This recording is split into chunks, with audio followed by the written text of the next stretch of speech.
Captain says you think it could be blackmail or extortion. Yeah, well, we don't have any evidence yet, but Pepper has a lead that may be valuable. She's been withdrawing large amounts of money from the bank, and she won't account for it. Are you being blackmailed? I met with him a few times, went to his place, and that's when he told me about the pictures, horrible pictures. Well, I don't have any more money. He's got a policewoman aboard. I don't want any shooting.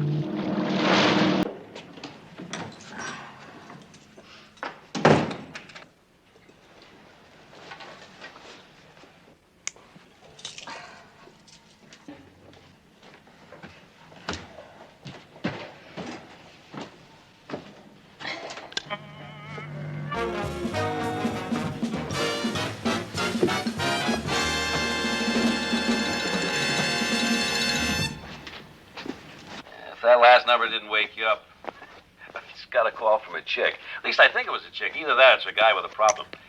Anyway, this person said to me that it's not true that men are physically superior to women. And proof of that is the fact that the greatest warriors in the history of warfare were women, the Amazons, who defeated every army of males they ever came up against until they got pregnant. Ha ha. Hey, you know, I just got an idea. Really, and if I were a criminal, I'd use it, but I'm passing it along to any criminals who may be listening, free of charge.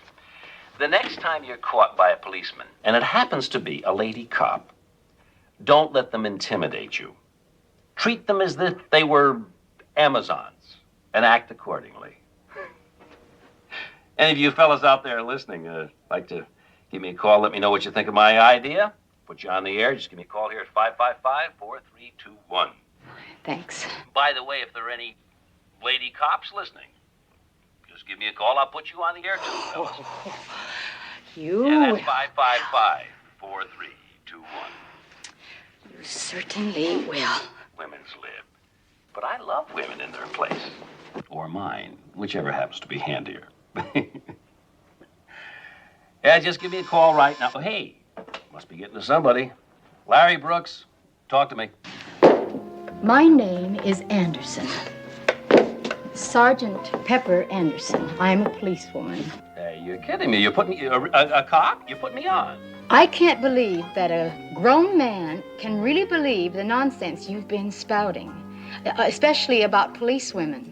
And if you think it's funny, I think you better get a new joke book. Come on, Sergeant. Where's your sense of humor? Look, I'm the first to admit that women are not only equal to men, they're superior in many ways.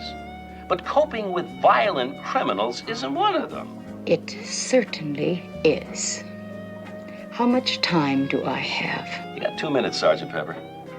Hey, Sergeant Pepper, that's cute. Not as cute as what I'm going to tell you. Hey, you really told that creep off last night. Good work. No, did you hear that? Sure, I thought you did just great. I don't know what got into me. Hi, Pepper, fellas. you did great. Morning, Pepper. Wait, you mean you heard it too? Listens, but we did hear about it. Oh, well, I gotta admit, it did give me a bit of pleasure telling off that creep. Larry Brooks. Gee, I'm sorry I missed it. There you go. What's this? Larry Creep phoned in. Want you to call him back. You're kidding.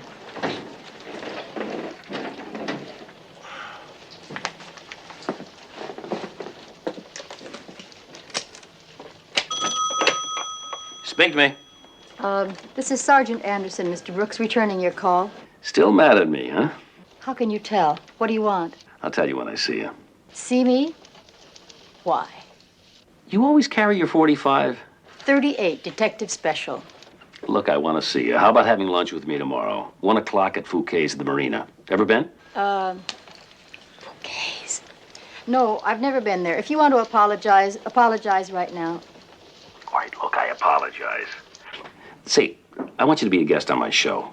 I have said all I want to say. Fouquet's.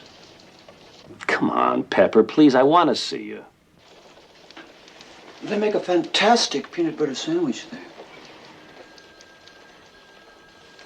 Okay, Mr. Brooks. It's a date. 1 o'clock tomorrow. Great.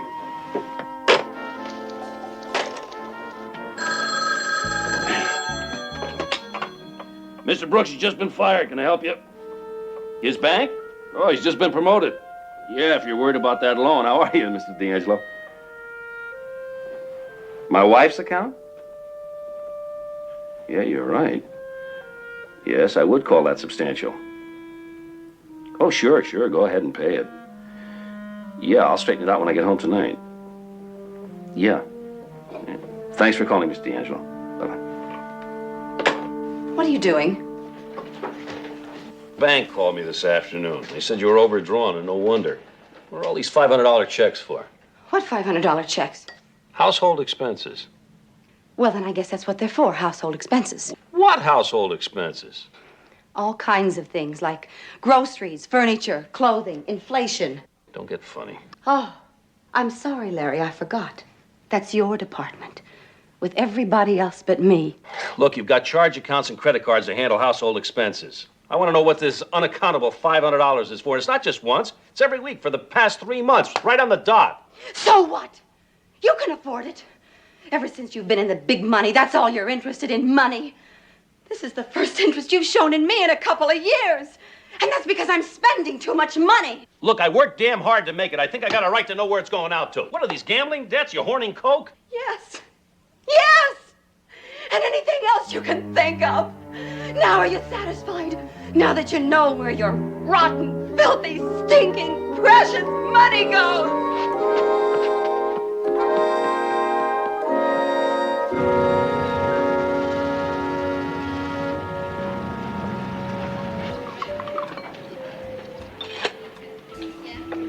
Still mad. How could I be? Thanks.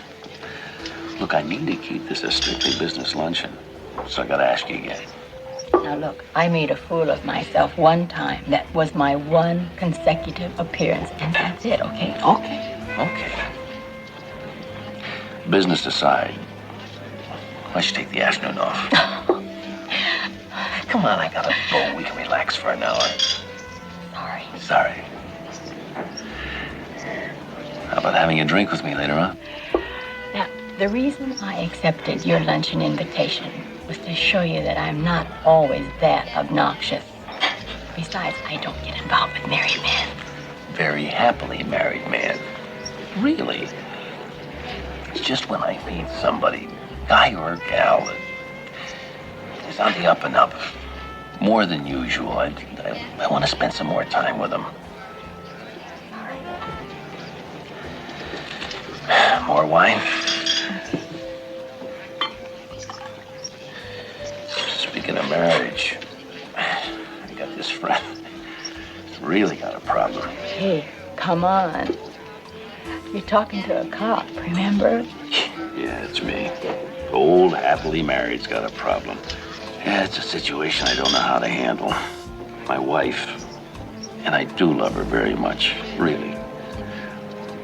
But she's been withdrawing large amounts of money from the bank and she won't account for it.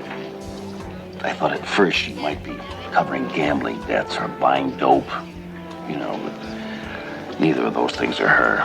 Well, you think, a man? Might happen. No way. She's still young. She's very attractive. She can get any guy she wants without paying him. Yeah. I know this is not a cop thing, but maybe... That's okay. Here I am dragging you into this. I don't mind. Well, maybe if you could suggest a private detective, somebody that you respect. Yeah, there's a Lou Merritt. He's in the book. Okay. Thanks. Care for more wine? Oh, I gotta go back to work. Are you kidding? Oh, how'd it go? Lunch. Oh, I'm sorry I'm a little late. It's all right. How'd it go? It was fun. It was real nice. It was even nicer than nice. It was bittersweet nice. He's a real guy. Oh, he's not such a creep, huh? Well, he's not as much a creep as I thought he was. We started out with Fritz ramen, yummy. had white wine, and it was really great. Why don't you tell me about it on the way? Where are we going? The morgue.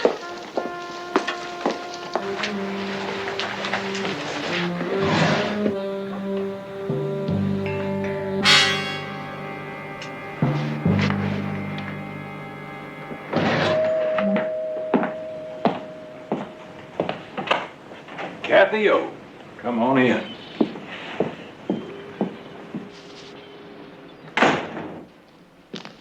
about a drink? No. What's wrong? I still mix them like you like. I said it. No. Now, I know this isn't Buckingham Palace, but I kind of like to know when someone's going to drop by. I have a friend coming in a few minutes. Another lady friend you're planning to blackmail? Kathy, I don't mind telling you, you're kind of special to me. And I wouldn't mind seeing you again. Tomorrow. Tomorrow? So you can take more disgusting pictures of us? I want them destroyed. I know what you're thinking. She's here. And she's supposed to be giving me another big, fat envelope filled with money. Well, I don't have any more money. And there isn't going to be any more. I'm overdrawn at the bank, and my husband found out. And did he find out why? Oh, no. But I'll have to account to him from now on for every penny. Well, you'll think of something. I have. Now, that would be pretty dumb, Kathy. But you're just dumb enough to do it. So I don't think I'll call you. Where are you going? To get your pictures. And the negatives. Out of that desk. Kathy? Hi, Loretta. Miss Brooks up yet? I haven't heard her shower. Got any coffee? Oh, you know there's always hot coffee in this house, Mr. Brooks. Yeah. How'd the lecture go? Oh, fine. Fine, just fine.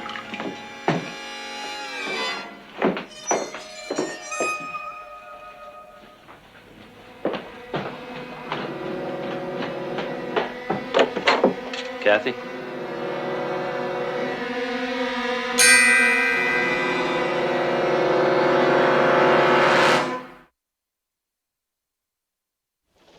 No, according to the autopsy report, suicide is ruled out. The deceased was right-handed. The entry wound was on the left side of the head. Well, I tell you something. Somebody sure as hell wanted to make it look like suicide because the report indicated that there were powder burns at the entry wound. That's right. Anything else, Fred? Yeah. Shoe prints. We found a few in the garden. But not Brooks's. No, and not the gardener's. Captain says you think it could be blackmail or extortion. Yeah, well, we don't have any evidence yet, but Pepper here has a lead that may be valuable. Could save us a lot of time. Well, good luck. Thanks, Frank. All right. Why don't you just go pay your lunch date a visit? Nothing points to him. Go pay him a visit anyway.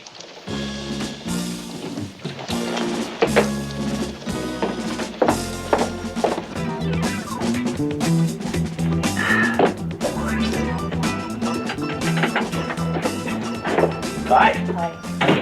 Thanks for stopping by. I'm sorry about what happened. Yeah. Have a seat. It's in the bleachers, but it's the best we have. Thanks. Yeah, Stacy wanted me to take some time off, but what would I do? Just sit around wishing I were dead, too? At least this way it keeps my mind off it for a little while. I'm here officially, Larry. Coroner's report?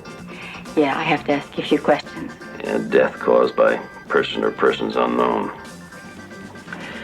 I couldn't believe it was suicide. The medical examiner put the time of death at about midnight Tuesday. Where were you then? I was up in Belleville. That's about 150 miles north of here. Mm-hmm. Doing what, Larry? I was delivering a lecture on radio broadcasting at State Teachers College. At midnight? On the afternoon. There was a reception afterwards at Dr. Lindstrom's. He's president of the college, Dr. Eric Lindstrom. Afterwards, I was too tired to drive back, so I checked into a motel. I drove home the next morning and found Kathy. What motel was that? The only one up there, the Belleville.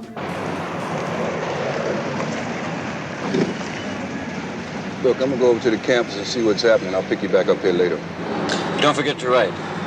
Just take care of the business at hand.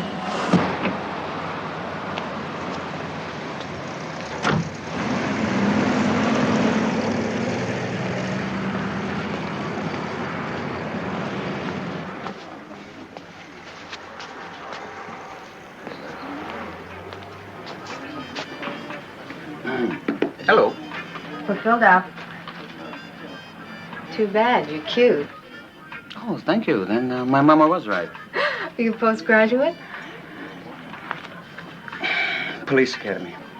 Look, man, we're clean. Yes, I know. Don't worry. That's not why I'm here. Oh, well, in that case, if you want a room for a couple of hours, I can arrange that. I'll even give you a rate. I'll bet you could. Do you know Larry Brooks? The DJ, sure. He was in here last week. He's also cute. Tuesday night? Somebody told you. You definitely remember seeing him here that night. Oh, yeah, I saw him go to his room. Alone. He said all he wanted to do was sleep. What time was that? Early, 9 o'clock. When was the next time you saw him? When he left in the morning. Did he receive any calls during the night or make any? No. I mean, are you sure? Could he have gotten up during the night and split without you knowing it? Why would he do that? Sure, I could have driven back between 9 and midnight.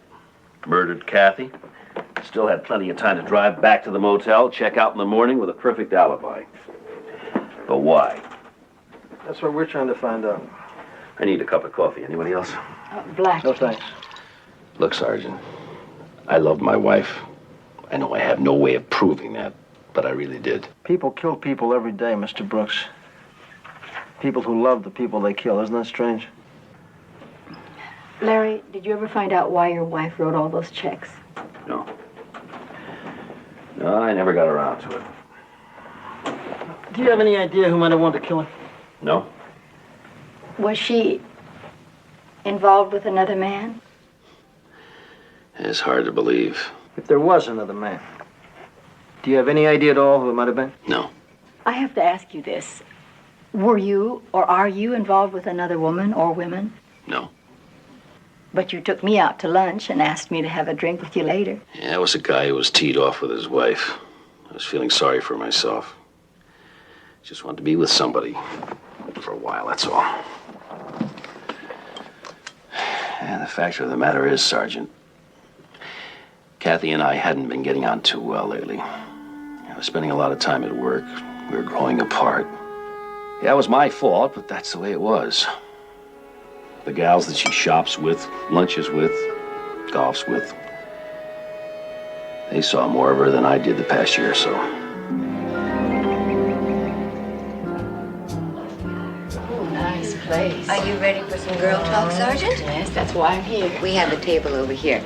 First of all, this place helps to relieve the monotony, if you know what I mean. You can sit in the middle. No. What monotony? Well, the kind of monotony of being the wife of a very VP type. Drink? No, thank you. William, the usual? Me too. Oh, could I have a glass of water? He's never around when you need him. With mine, change that to never around Perry. And you're married?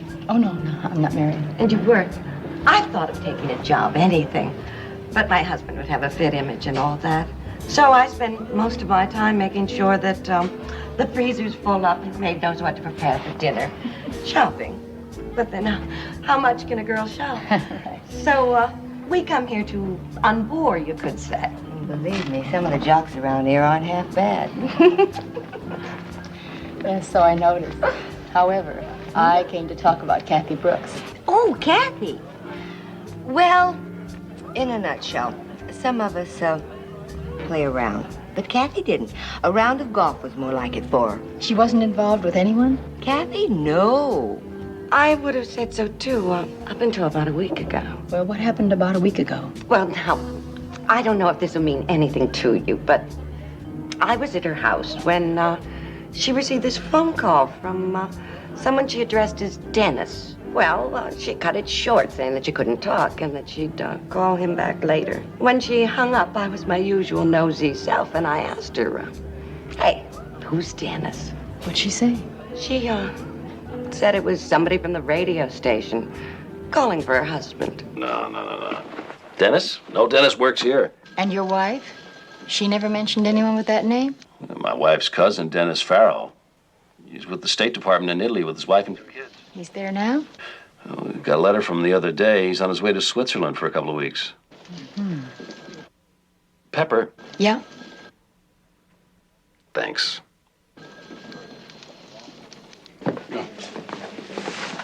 Stand over there. Let the sergeant take a good look at you. Who's that, Joe? Tommy Thompson, burglar. And a damn lousy one at that. broke into the house next door to the disc jockeys last night. Brooks? Brooks. But the people came home and surprised him. So he broke a vase over the owner's head. But the owner had a thick skull. And his ID was enough to identify a pal. What am I doing down in homicide? I didn't kill him. No, you didn't kill him. But I'm quite sure the sergeant here would be very interested in what you were doing next door. Next door? I didn't do nothing next door. He didn't do nothing next door. But leave the shoe prints that we found last night. Identical to the shoes he's wearing right now. You want to tell us about that, Tommy? My shoes? Huh? You want to tell us about that? Huh? I was never in there. Well, how come your shoe prints were found outside the window? Okay. One night. What night? What night was that? Monday or Tuesday. Was it Monday or Tuesday? I think it was Tuesday. You think it was Tuesday? Tuesday? I was climbing in the window and somebody drove up and scared me off. Yeah, they drove on what? A car? Yeah, a car. What kind of a car was it? I don't know what kind of car. Huh? It was late. How late was it? I think about 12 o'clock. About 12? Yeah. And someone got out. Was it a man? Huh? A woman? I didn't stick Was it around. one I didn't person stick or two? around to see, man. I just split. Oh, wait a minute. You got frightened off by a car, which you can't even describe when somebody got out. You know, it was a woman or a man or one person or two people. I mean, you believe that? Hell no, I don't believe it. I don't believe it either. Wait, it's Tommy. the truth, and y'all want me to tell a lie and say I went in that house and killed that woman. What woman? I didn't say anything about no woman. I didn't say anything about no woman. What woman, man? How did you know there was a woman killed, Tommy? It was Huh? it was in the paper and on the TV. Was it? Wasn't it? Was it? I don't think it was on the TV. Huh, Tommy? Huh? I don't know. I might have. I drink too much, and sometimes I get these blackouts, and when I wake up, I don't remember nothing.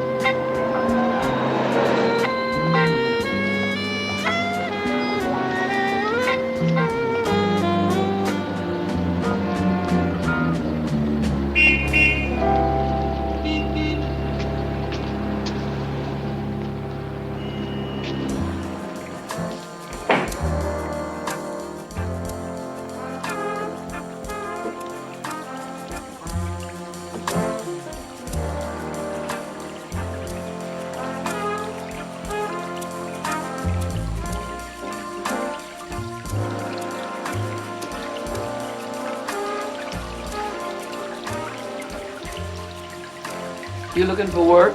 Oh, no, I have a job. I'm a police officer. And I've got a license, so? Are you Tina Thompson? Yes. I need some information about your husband. Oh, that bum. Greetings, Mr. G. Haven't seen you for a couple of days. Dinah available, Tina? No, she's kind of tied up right now, Mr. G. But what about Patty? You like her. She's got fingers like feathers, but firm, you know. Is she available? No, she's not. Okay, let's give Patty a try. You won't be sorry that you did. She's in tent number 4. Thank you.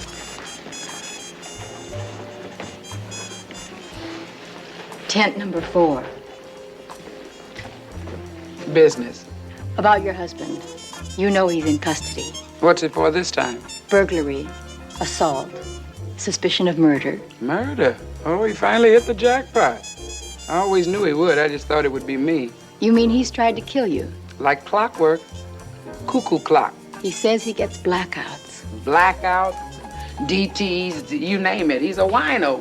One whiff of the grape and he's liable to do anything. Well, Mrs. Thompson, can you possibly remember what time he came home last Tuesday night? Last Tuesday night? I haven't seen that bum in a month since he broke open my piggy bank. Excuse me. Alley's Paradise, where every man is a sultan. Who? No, there's no Pepper Anderson working here. Well, not under that name. That's me. Oh. Thank you. Hello. Pepper? Larry, I called your office, and when I told them it was kind of important, they gave me this number to call. I'm at home right now, and I was going through some of Kathy's things, and I came across a piece of paper with initials on it, DG. and a telephone number. D.G. Dennis. Maybe. I was going to call the number myself and find out who it was, but I figured I'd let you people handle it. Okay, Larry. Thank you. Bye-bye. You know, darling, if you ever want to give up that badge for a little more interesting work. Thank you. I'll remember that. Thank you very much. What a waste.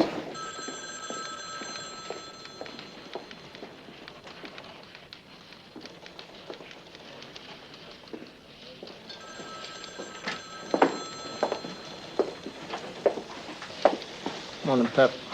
Two things. First, Tommy Thompson withdrew his confession at 4 a.m. He said his memory just came back to him and he didn't do it. You believe him? Well, I don't believe anything till I have to. The other thing is that phone number Brooks gave you. We checked it out. That's the address right there. How do you feel? Great. What made you ask? The marina. Oh, we ran a quick make on him.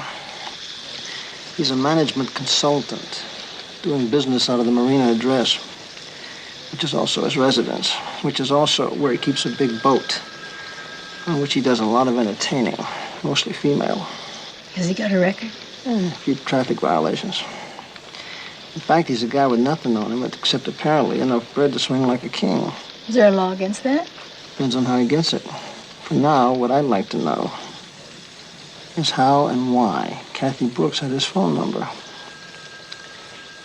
Didn't you say something about Brooks having a boat? Aren't you ever going to drink that? No, I just like to watch it fizz. Yes, sir. Okay, get my bow line, will you, pal? Yeah, sure. Oh, boy. Here we go. Give me a little shove off now, will you, buddy? Okay. All right. Thank you very much. Yes, sir. Have a nice day. I will, you too.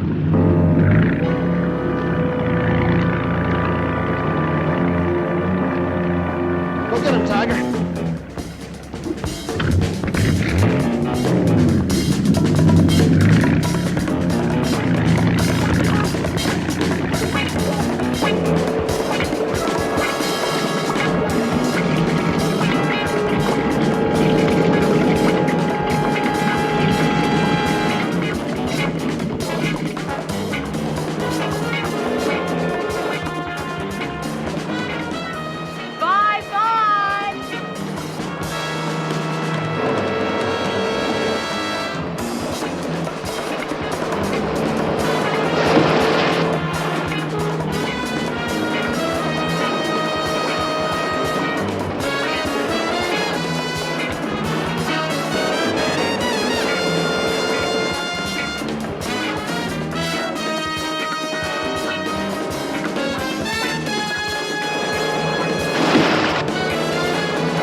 What's the trouble? Oh, hi. I don't know. It just went dead all of a sudden. I can't get it started. I'll come aboard, see if I can fix it. Oh, gee, fantastic.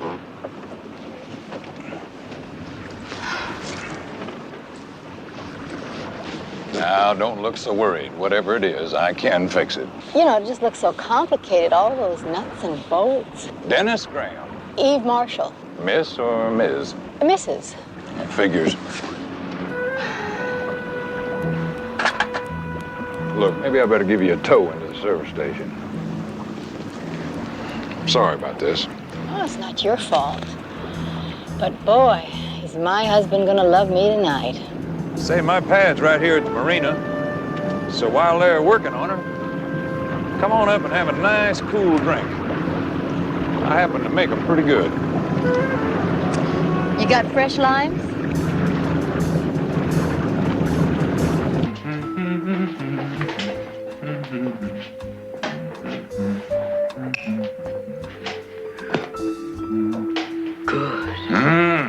Ooh, that's good. Good for you, too. Helps drive away the blues. Oh, that's great. Except I'm not feeling blue. Oh, now, come on. That boat of yours doesn't get fixed fast. You're not going to really enjoy telling your husband about it tonight, are you? Oh, my husband is a very understanding type. Now say that again. And this time, look at my face when you say it. He's okay. And anyway, I don't want to talk about it. Why not, Eve? Well, because we have our troubles like everybody else, and he has a bad heart and it makes me feel guilty. Okay, so let's not talk about him.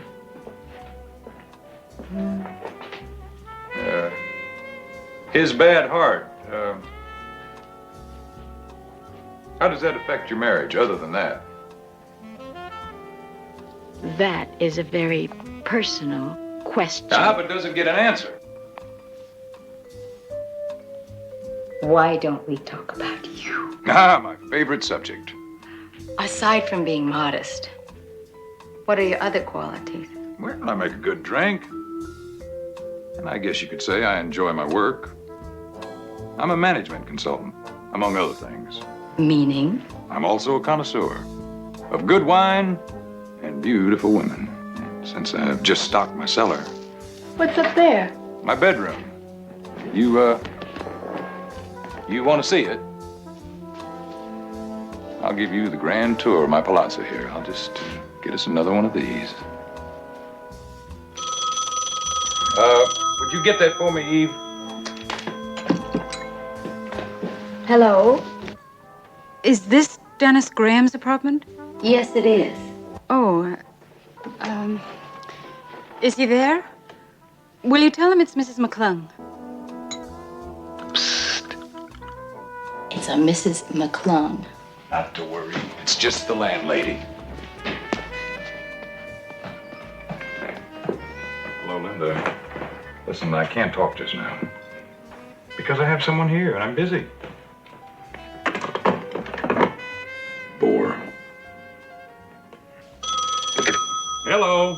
Mr. Graham? This is Bill Jensen down at the dock. I'm a new fellow working down here. Yeah, we just found somebody on your boat. I don't know what that means, but maybe you better come down and check it out. Breaking into my boat. Emergency? Yeah, indeed it is. Indeed it is. Someone's breaking into my boat, but I'll be right back. My boat. What do you mean he got away? Well, I was just about to call the police, Mr. Graham. He just got away from me, that's all. Well, who was he? I don't know. What did he look like? Just an ordinary-looking guy, nothing special. I tell you something, I think you ought to check your boat out. Just to see if he did any damage or took anything, you know what I mean?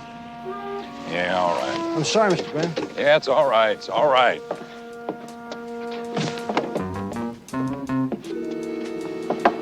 Dennis? Yeah? Dennis? I just called home. There's an emergency. I gotta get back. But, I took down your number. I'll phone you. I mean that. Okay. Did you get anything? He's a charmer, that old fox. Thank you. Hello. Mrs. McClung, I'm Sergeant Crowley. This is Sergeant Anderson. How do you do? Won't you sit down? Thank you.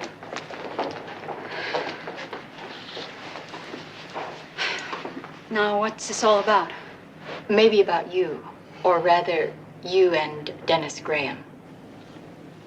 I don't know anyone by that name. Same voice. I think so. What are you talking about? What is this?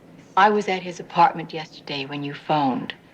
Is this Dennis Graham's apartment? Is he there? Will you tell him it's Mrs. McClung? Do you want to tell us about the two of you, ma'am?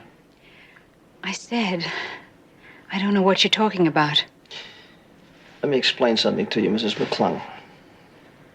There was another lady, maybe you read about her in the papers. Her name was Kathy Brooks. She's dead. Somebody killed her. Now, we think somebody was blackmailing her and for some reason murdered her. Dennis? Maybe. Is he blackmailing you? Is he blackmailing you, Mrs. McClung? We know that you're married, that you have a husband. Oh, God.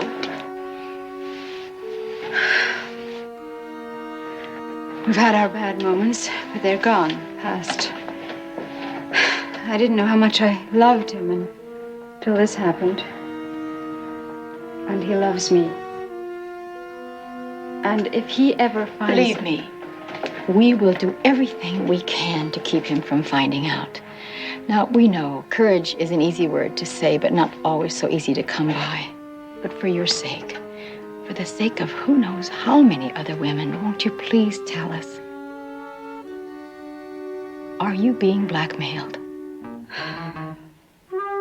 I met with him a few times.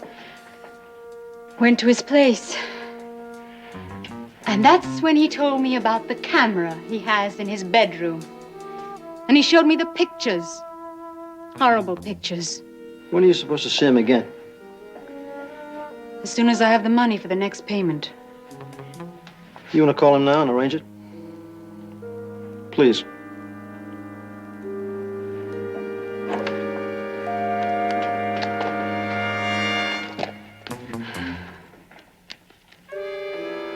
Oh, that's not it.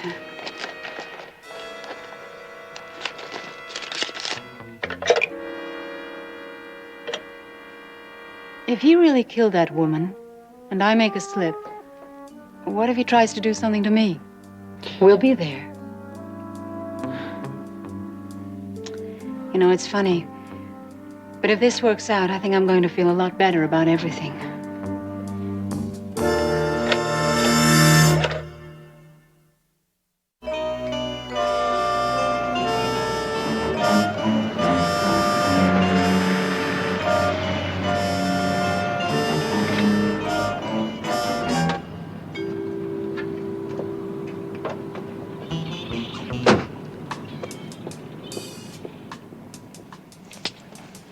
Pigeon approaching coop. It's open.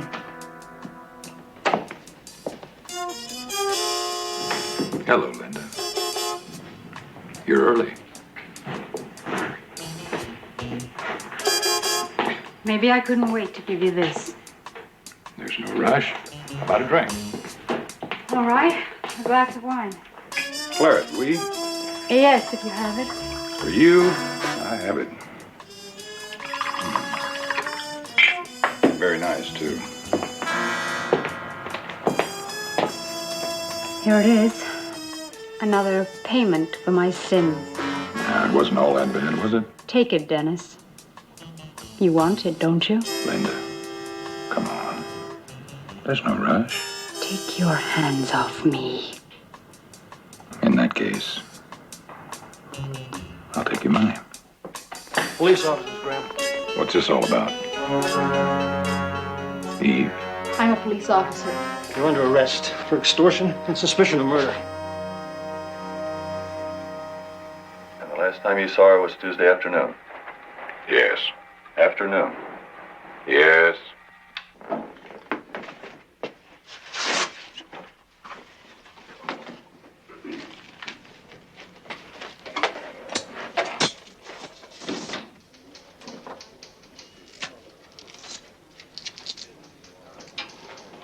Thanks, Walt.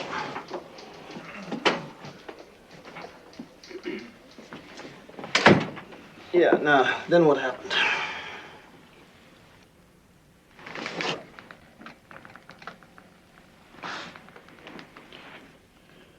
So I asked her if she'd like a drink. She said no. So I said, okay. I had this date coming by in a little while. Yeah, go ahead. And then she took out this gun. And I grabbed a hold of her. And the gun went off. The bullet must have gone out the door onto the balcony, because later on I looked around on all the walls and I couldn't find any holes.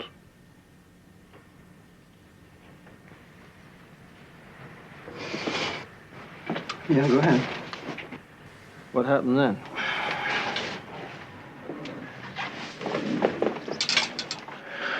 And I slapped her.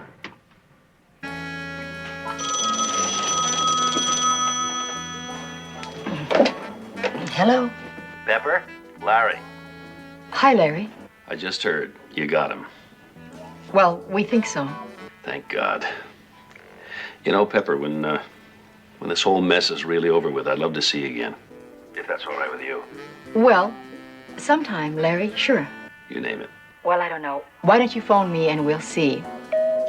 There's someone at the door. I'm expecting guests.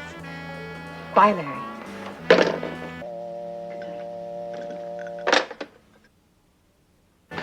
How'd it go with Graham? The show's truthful, damn it. Well, you know, in a way, I'm not surprised. Oh, really? Is that your woman's intuition again? Oh, Not out of scotch, right? no, it's behind the bourbon. Well, that brings us back to your friend. Yeah, Larry Brooks. Yeah, the more I think about it, honey, the more I think he just could have been the guy in the car the other night. Scared Thompson off. You don't agree? No. Something Linda McClung said when she was looking for Graham's phone number. Remember, she opened her address book and said, no, that's not it. And then she got it off a piece of paper. Yeah? It's just a hunch. Your woman's intuition again? Don't knock it. You do play the percentages, don't you? You know a better way? Who you calling? Linda McClung. And then maybe Mr. Brooks. He just asked me for a date. We'll order later, Raoul. Comme vous voulez, Monsieur Brooks. And if I knew how to say it in French, I'd tell you how glad I am you changed your mind. I'm a woman. So I've noticed. A toast to the police department. Told you we'd try our best. Well, the lead I gave you really paid off, didn't it? Lead? Graham's phone number. Oh, yeah. Yeah, it did pay off. Where'd you find it, Larry? And Kathy's things. I was going through one of her old purses and it was shoved in behind some charge accounts. Didn't I tell you that? Guess I never asked. Shows how careless cops can be sometimes. Yeah, what do you mean? Well, homicide usually goes over things very carefully, like purses, very thoroughly. Yeah, well, this is one they missed. Yeah, they sure did. Explain something to me, Larry. Uh-huh. My partners and I, we did some checking with a woman, another victim of Graham's, and with the phone company. What we found out was the number you gave us, Graham's number, that was a new number. It was changed 2 days after your wife's murder. You got that number from information, and you knew about the blackmail. You wanted us to know that Graham had a motive. But Graham didn't kill her. You did. Just leave it there. Don't try anything. I have friends. And there's a mic in there, too. They've heard everything.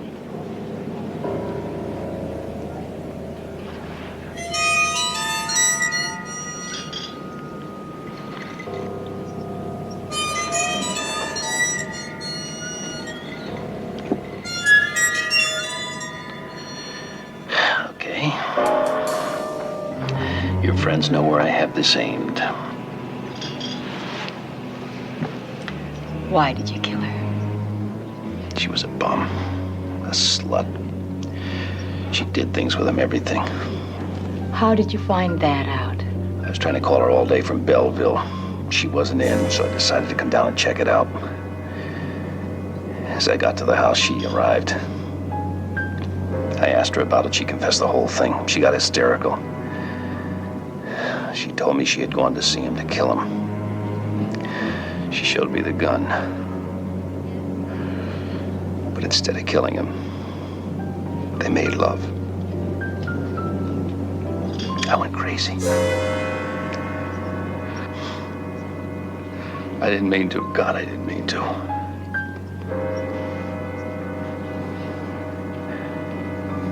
Get up. Get up.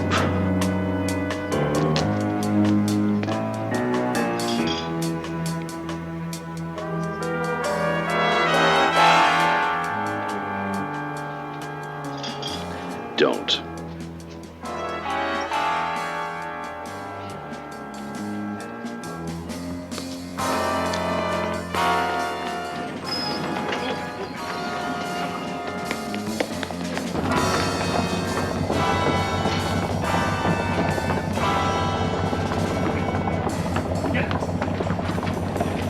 Get out of here!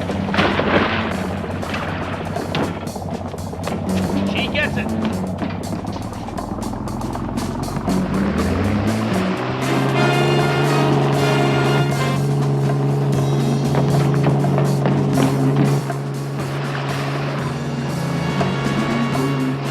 And remember, he's got a policewoman aboard. I don't want any shooting.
Thanks, guys.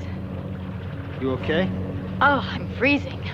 Yeah, I'll get you a hot buttered rum. Oh, good. Anything that's hot. I look a mess. You look great to me. Cutting it pretty close, weren't you? Out there? Oh, in the restaurant. Cutting it pretty close. Yeah, that's the last time I'll play percentages, Bill. Till the next time, Pepper. Till the next time.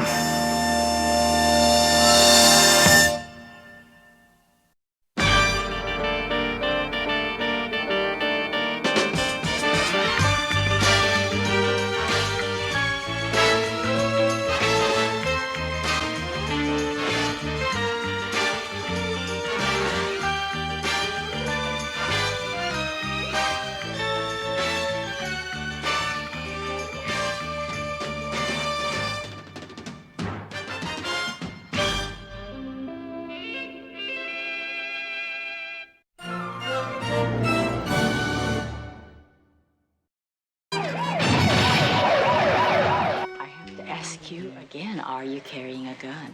And if I am? I'll have to arrest you. Figure out what truck you want to hit yet? Tell your maniacs out there not to waste the drivers, huh? Haven't you ever cheated on a man? No. And I've never set him up to be killed by the police either. She's a cop. He's got a gun! Stop it! Kill me! Don't shoot, John! Your gun, Charlotte. Is in your eyes. One look, smile,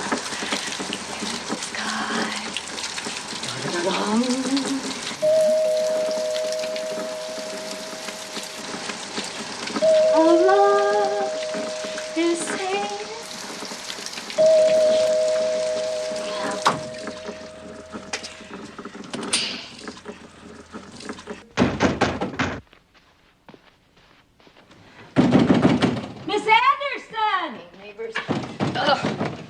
Just hold it, okay. What's the matter? Don't you hear it? They're at it again. The Barrys in 33. Boy, they're really going at each other this time.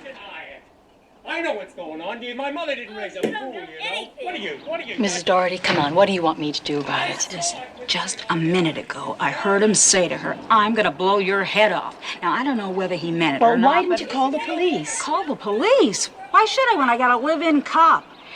Mrs. Doherty, I'm wet. I would like I'm to get... sorry. I didn't realize you were taking a shower. I've got to get ready for work, so if you You're don't working mind... tonight, but you work today. It's a part-time job. Oh, extra job, huh?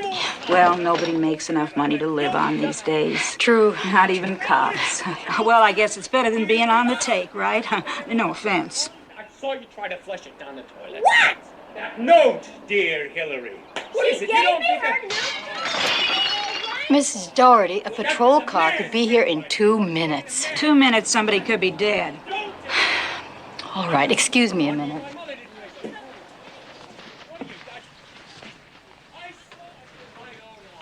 My own eyes, I saw. Big deal. She's getting me hurt. She likes to have her customers reach her now and again. Marion's handwriting. Oh, you must really think I'm some kind of a dummy, don't you? No comment. Now, I don't want you to see him again. You understand me? Cut your own hair. As a matter of fact, give me a knife and I'll cut it. Is that a threat? Answer me. Is that a threat? Don't see him again, do you understand? Stay out of there. Hi, I'm... If you ever see him... Excuse me. What? I'm Sergeant Anderson.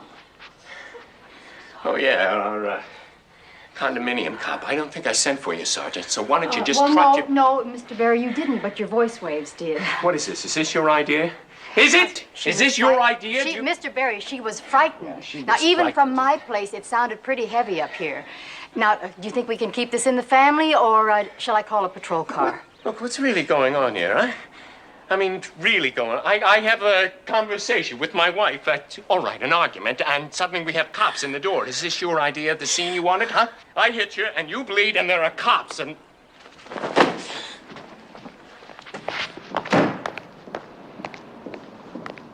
Miss Anderson, I'm just too embarrassed to know what to say. It's nothing.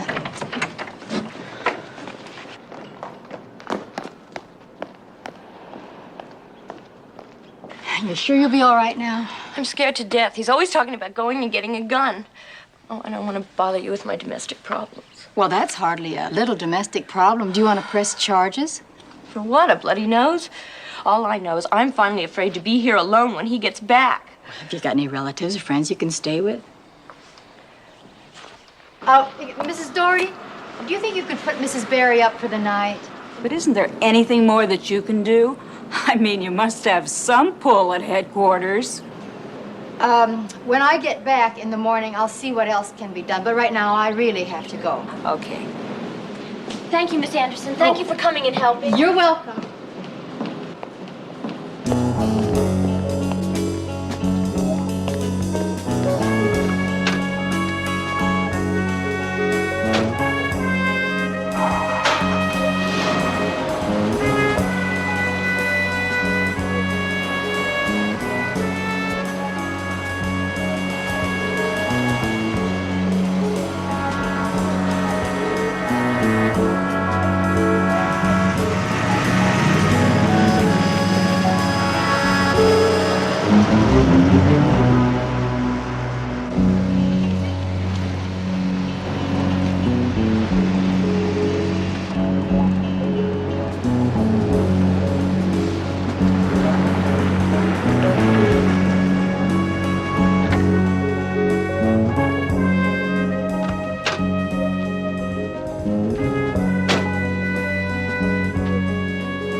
finished with this.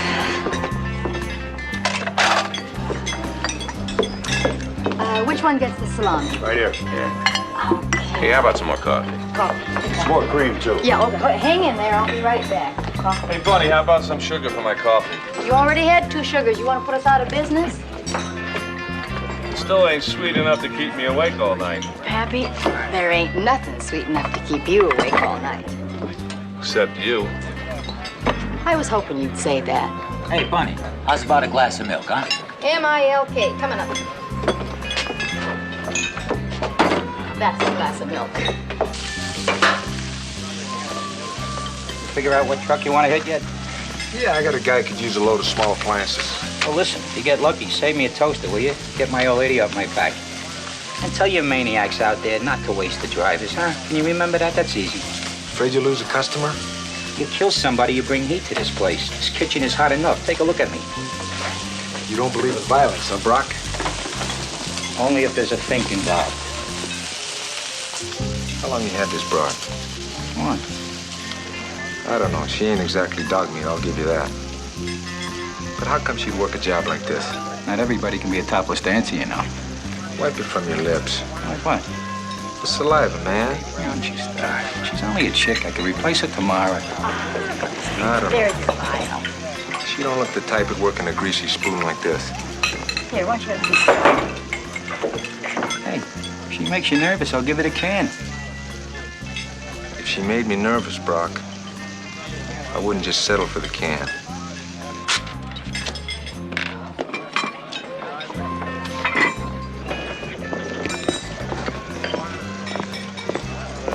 Hey, Bunny. Pie. Where's my pie? Oh, yeah, your pie. There's your... Hey, Bunny, turn up your hearing aid, huh? I mean, I asked for lemon meringue pie. Oh, lemon meringue pie. There's your meringue pie. Ah, thank you, sweetheart. You look like you got something else on your mind. I can't keep no secrets from you, can I, Tiger? What secret you got? Oh, my old lady. She's sweet, but she's a little soft in the head, and I got her in this nursing home, and well, I'm the only one who really can, get to her. And I told the night nurse I'd call and check to see how she is, and Mr. Brock, honey, I'm gonna go make a phone call. Why don't you use the phone on the wall? Are you kidding? My mom's gonna think I'm having an orgy with all this racket. Hey, Bunny, that's my dime. I'll put it back. Keep it warm, Brock.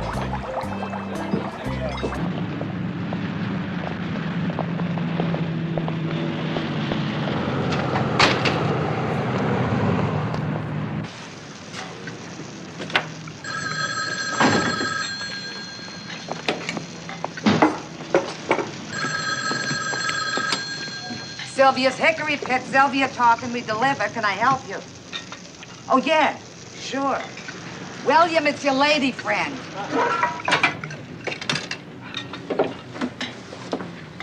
Okay, thanks. Yeah, how's it going? Okay, Sylvia still got the hots for you? Can't keep her hands off of me. Listen, Bill, I think we're on the right track. This is the dive where they work out which trucks to hit, strictly to order. They don't move until they've got a customer lined up for the stuff. What about this guy Brock? Is he in on it? Up to his dandruff. Only nothing that would hold up in court. Also, his partner seems to be a little nervous about me. Anything go wrong?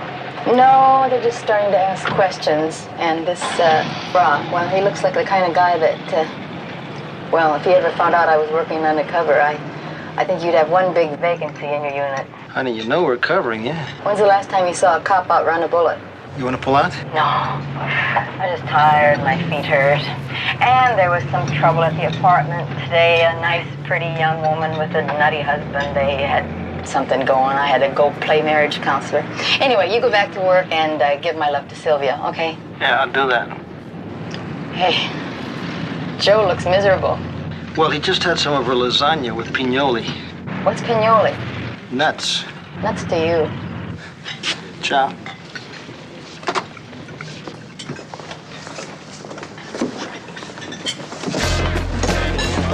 Make sure you have a good time. Good night. Everything okay here? Hey, buddy, how about the check? Right. One check coming up. How's the old lady? Oh, still driving him up the wall. I'm glad I called.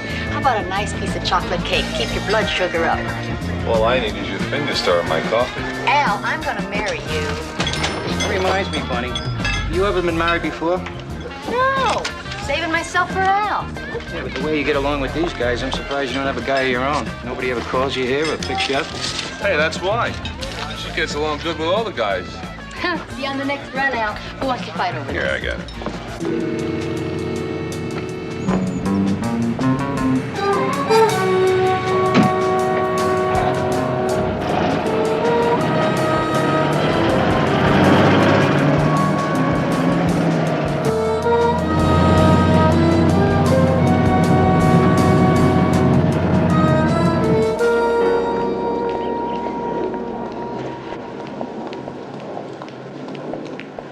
Miss Anderson?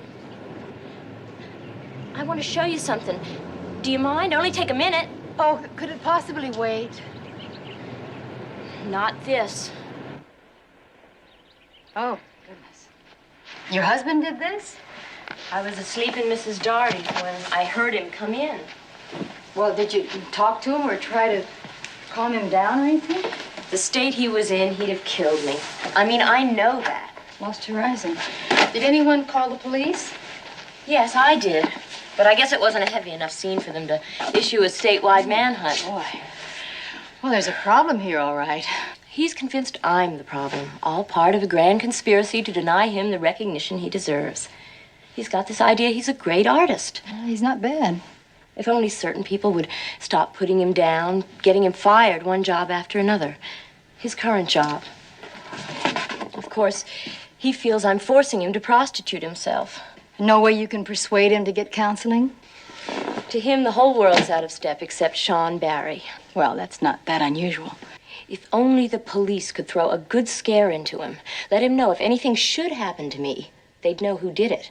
All right, I'll talk to Sergeant Crowley. Could you take me down there to kind of fill him in on the background? I mean, when Sean wants to, he can be so charming and witty like you wouldn't believe. I've been on my feet all night. Please? Come on.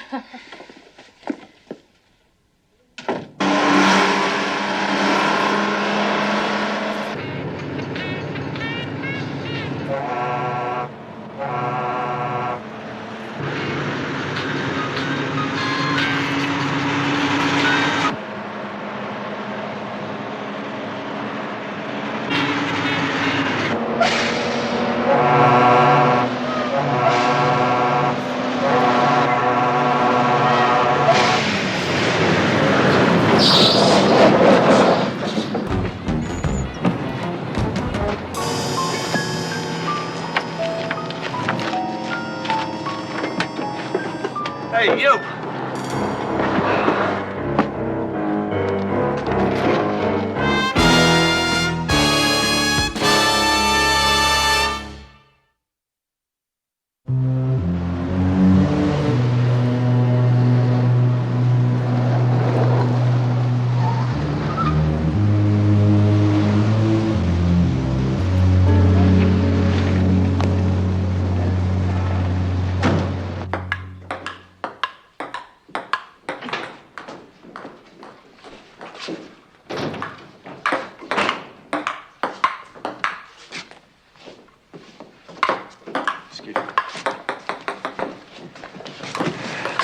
Hey, Red?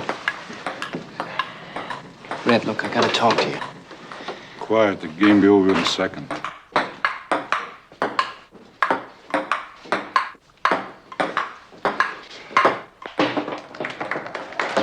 Hey, don't touch that table, punk, or you'll buy me a new one.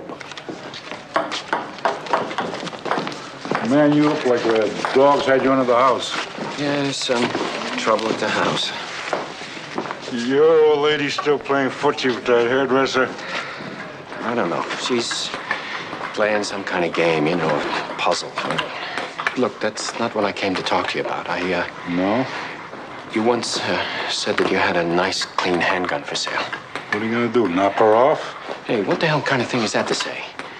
No, man, I just figure, I mean, nowadays, a guy's got to have some kind of protection, Red, you want to sell the gun or not? What kind of cash you got in your pocket? Enough.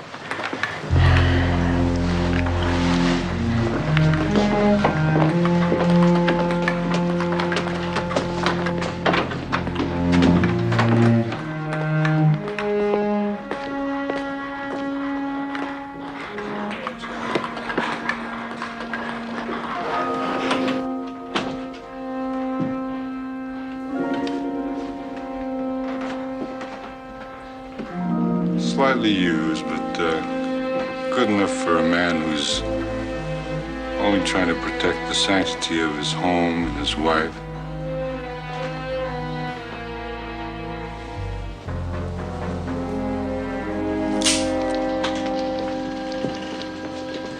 Those who in quarrels interpose often wipe a bloody nose. When I was a kid, once I had to write that 100 times on the blackboard. I'll get you some chalk. All I want is some sleep.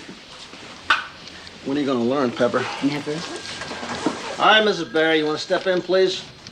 Joe tells me you want to meet with Brock. I think it's about time. I'm Sergeant Crowley. Just have a seat. Thank you.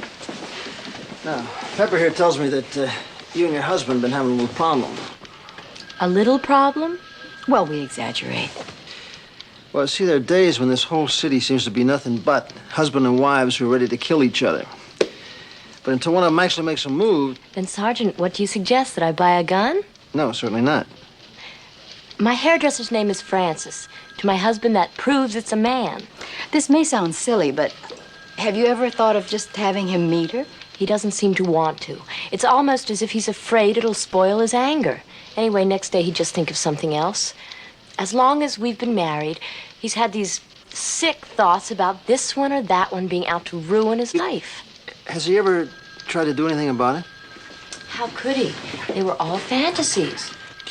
Yeah, well, usually, all we can do in marital disputes is get the two parties into neutral corners and hope they cool off. And hope we get some sleep. I see. If I call you in time, you'll do your best to stop the bullet in midair. Oh, Hillary, that's not... Thank you for your time, Sergeant. I'm sure you have more important things to handle. Thanks very much. What'd you make out in tips last night? Lousy. How about you? $25.50. I'm giving up police work. Thought you already had.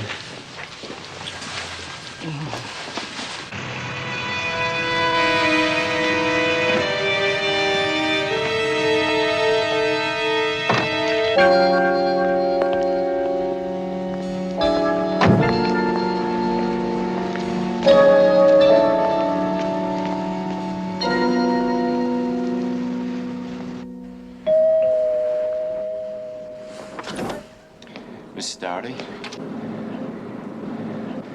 Hey, you really look very pretty today. Thank you. You know, I just, I saw a flick the other night with, Faye, Dunaway.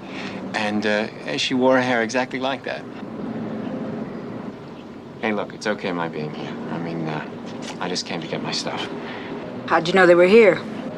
Well, I figured my wife's already changed the locks. You know, she being a graduate student in matters of the mind, I guess by now she ought to be an expert in handling paranoids like me. Look, I know she wouldn't have locked me out without my things, you know, my clothes and my paintings. Yeah, you're right. Come on, they're here. Thanks. I hope you didn't come back to cause any fuss or start any trouble with your wife. No, just to get my stuff. Where are the rest of the paintings? That's it. No, they were... Oh, never mind. Do you have any messages for Mrs. Barry? No. Just wish her happiness. She and that policewoman who, in a splendid gesture of feminine solidarity, gave me the final push. Miss Anderson, are you awake? Mrs. Doherty, is that you? Yeah. How wonderful of you to drop by. I hope you've got good news this time. Just a second. Good morning. Miss Anderson, I really hate to bother Want a cup you. of coffee? It's okay. No, thank you. But he came back. Mr. Barry. Yeah. Well, that's good. He came back to pick up his things. Oh, well, then that's great. No threats or anything? Well, not exactly. You see, I asked him if he had any messages, and... do you mind? No. I asked him if he had any messages, and he said, yeah. He said to wish his wife a lot of happiness, you and her. Good. That isn't exactly a threat, I know, but, well, you see, he said you gave him the final push. And I could tell by the way he was wearing his coat that he was carrying a gun. You're quite sure that's what you saw? Yeah. Now, do you figure on calling the police and having him picked up? I'll call and tell them what you said. Good.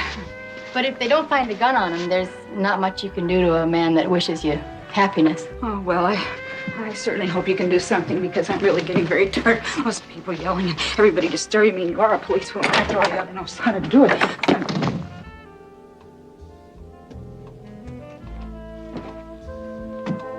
Yuck.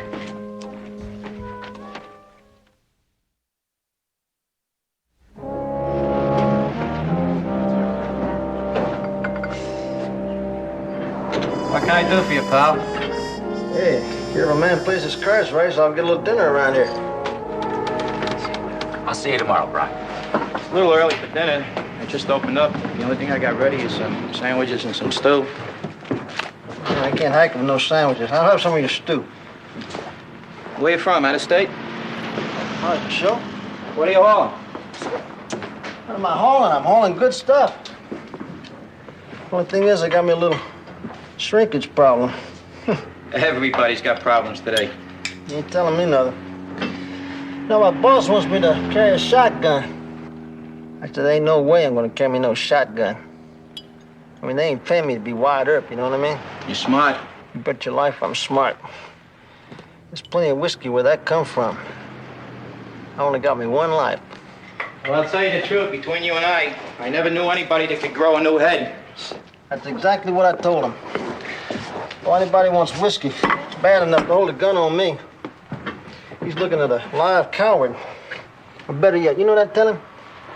I'd say, hey, baby, why don't you just not get yourself in no sweat? In fact, you make me an offer I can't refuse, and I'll give you door-to-door service.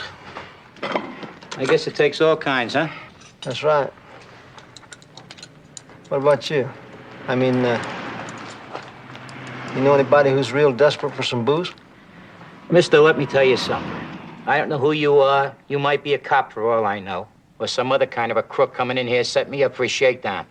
This here is my business. I'm not interested in yours. Look, man, now get out of here and get lost. Hey, wait a minute. I said get out of here. I tell you one time, get out of here. Shit, you got a sour disposition, you know that? Only with my friends, pal. With anybody else, I'm just hard to get along with. Probably yesterday's stew anyway.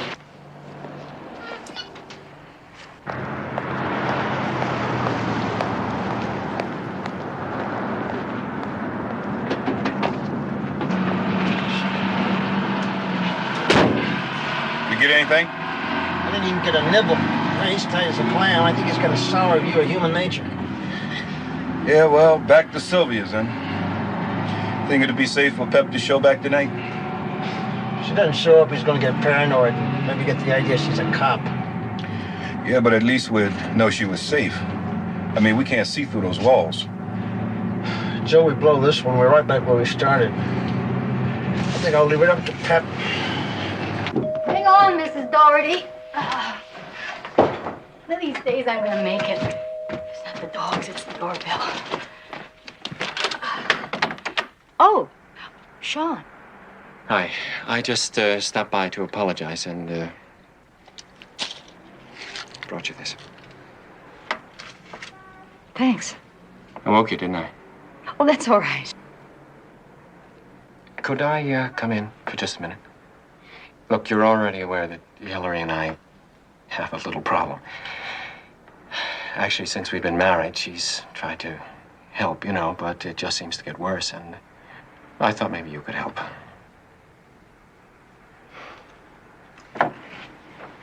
Thank you. Is she at home? She's probably afraid I'll turn up drunk and make myself obnoxious again. Mind if I sit?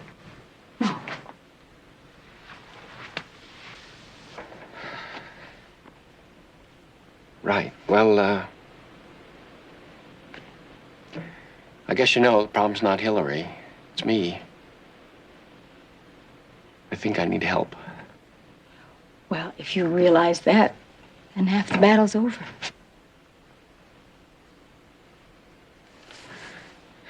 You have a nice sense of color.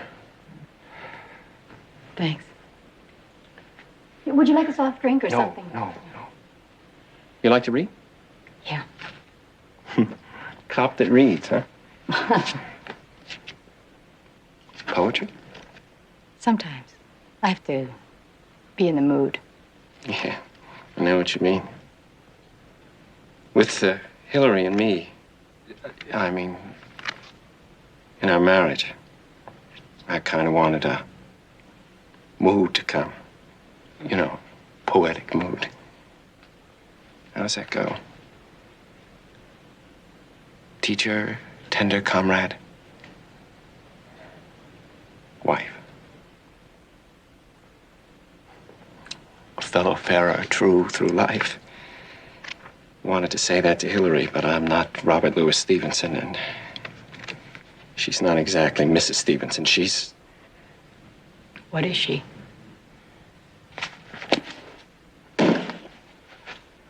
Nothing.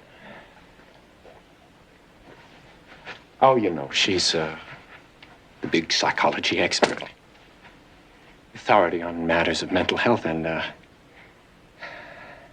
she's always pinning these labels on me, and I can't accept that from her. And I thought that maybe, I don't know, you could tell me what to do. Well, no, I can't do that, Sean. That's something you've got to work out by yourself. By myself. Earlier today, Mrs. Doherty stopped by, and she said you came over to pick up your things, and she had the impression that you had a gun.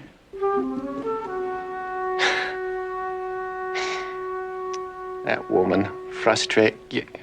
You know what a gun's supposed to symbolize, don't you? Do you have a gun? Toujours the lady cop, huh? Look, what is it that you think? That I consider you some kind of threat to my marriage? I mean, I came here asking for your help, your advice. I even brought you a present which you didn't even think was worth opening. You and Hillary. You really are going to give me the final push, aren't you? Well, Sean, I assure you... Listen to me! I'm not a violent person. Now, I know that's difficult for you to believe. That's difficult for anybody to believe. But let me tell you something. When somebody deliberately sets out to ruin your life, then I think to myself, God forgive me. Be violent. Protect yourself, Sean, even violently if you have to. Don't come any closer.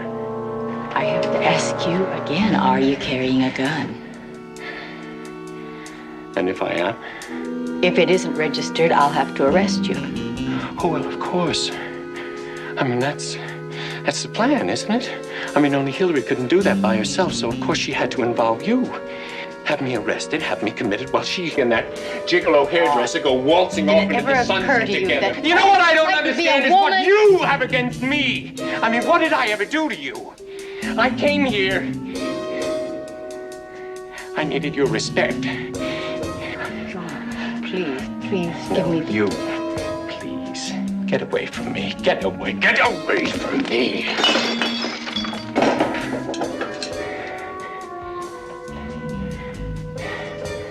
I know what you want, you and my wife. Well, you just might get it.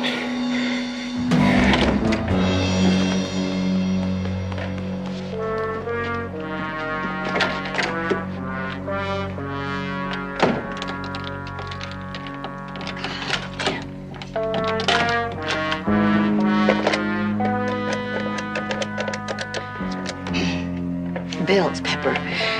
Sean Berry was just here, and he pulled a gun on me. I'll make out an 8OW report, and we'll try to pick him up.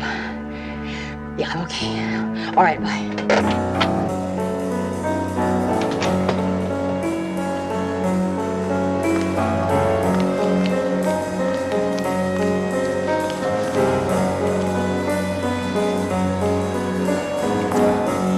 Hillary? Yes? It's me, Pepper. Come on in, the door's open. I'll call you back. Your husband really are some kind of undercover cop, aren't you? Your husband stopped by a while ago, apologized, and he also brought me a present. That's him, all right. Well, he also pulled a gun on me. That's him, all right. There's a local broadcast out for him now, but I wonder if it's such a good idea for you to stay here. Where can I go? If I leave, he could be out there any place. Pick me off with one shot. You've got to tell me what to do. That's almost what your husband said. Pepper, are you equating me with him? Just stay put and lock your doors. And if there's any trouble, then call me at this number. And remember to ask for Bunny. Not Miss Anderson, Bunny. Hey, Bonnie, come on. We ain't got all night. My stew's getting cold. I'm sorry, Stu. Go on. There you go. How about a piece of coffee, Bonnie? Coffee. Where's my sandwich? Yours was the salami. There you go. How about some coconut cream pie? One left. Coconut cream. Hey, Bunny, I need some ketchup and sugar. Ketchup. You got a match? Sugar. There's your ketchup. Who wanted the cream? What am I supposed to do with my fingers? What? Didn't I give you any silver? I'm sorry. Hey, Bonnie, you know, this coffee's worse than usual. You must be in love again. Hey, can I have a straw? You want a straw? Please. I don't know. She sure wakes her butt off. Yeah, well, I still say she's got too much class to work in a crummy joint like this. Hey, if you want me to fire her, I'll do it right now. Not yet. Bum, bum, ba-dum. Bum, bum, bum. Bum, bum, bum. Bum, bum. Evening.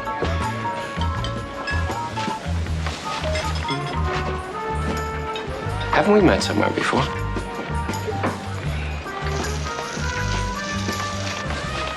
Bum, bum. And sin has left its sad scar.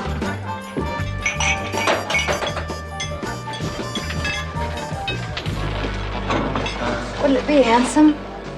J7 still your favorite, Bunny? Love it, doll. What'd you have? Where have we met before? Tiger, if we'd have met before, you'd have remembered it. Right, fellas? Let me think. Under the bacon and tomato? Come on, I'm kind of busy. What'll it be? You know, I think it was just this afternoon. About 6 o'clock. 6 o'clock? Well, if you were sitting in the chair next to me at the beauty parlor, that's it. What'd you have, pal? Nothing.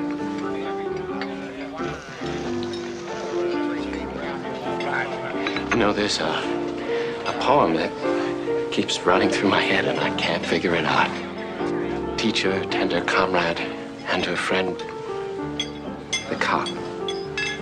That's it, isn't it? You're Sergeant Pepper Anderson.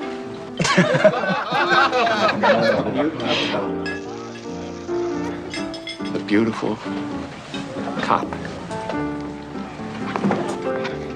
Boy, we really get some weird ones in here, don't we? Hey, Sergeant, can we have a little more cream here, please? Get out of here, I'll cover you. Hey, what was that cop business all about? Well, how should I know? The guy's bombed out of his skull. Excuse me, I need a little privacy.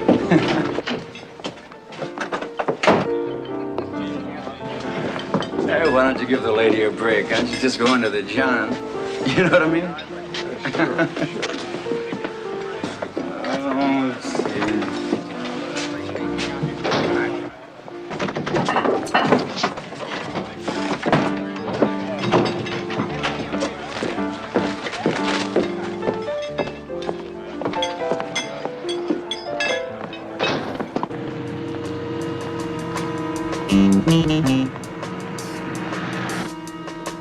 Hey, Bill, trouble.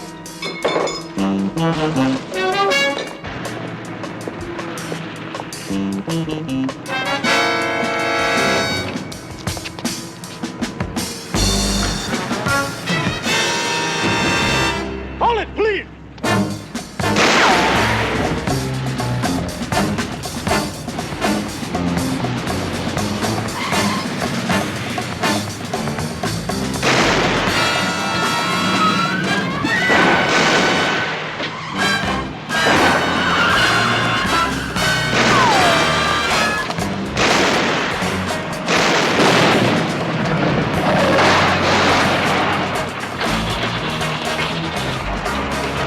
Drop it, man. Drop it or you're dead. Oh, yeah.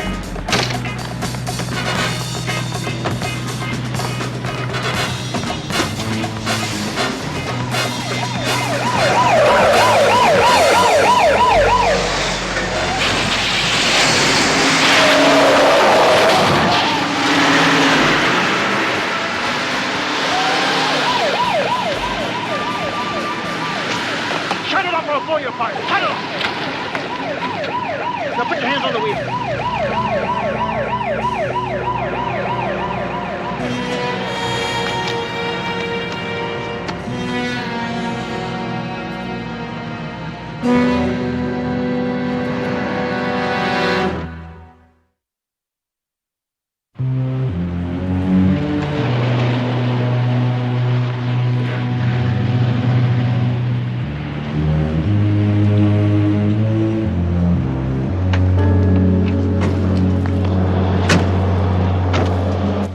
They got a regular armory out there, haven't they? Really? Anybody talking? No, not yet. But this guy Brock, I think that if the DA came up with the right kind of a deal, he might. Oh, yeah? Yeah. Well, maybe it wasn't a total loss after all. Oh, Hillary, I'm sorry about this. Hey, Bill, we found Sean's car in a parking lot downtown. It's being watched. I think he just might have abandoned it. I'm sure he knows we're after him. Hillary, when you and Sean had fights before and he ran out of the house, where did he usually go, to cool off? He'd go get drunk and then he'd go play table tennis. It seemed to calm him down. Where do you go to play table tennis? He usually went to this one place. I can't remember the exact name of it. Red Star, on High Street near Carson Avenue. Let's stake it out. Joe, let's check these through and see I see it. Just one thing I ought to mention about Sean. This personality type, if he should ever feel cornered, trapped in any way, he'd never, ever give himself up. I just thought I'd better clue you in. Thanks. We'll give you a lift home. No, I think it would be better if I came with you. Helped you. Helped Sean. Well, we'll see. Let's go. Hey, Pep? Yeah. I didn't see any car follow you to the cafe last night. I thought you'd like to know. Tell Bill to wait up for me. Are you sure? Positive.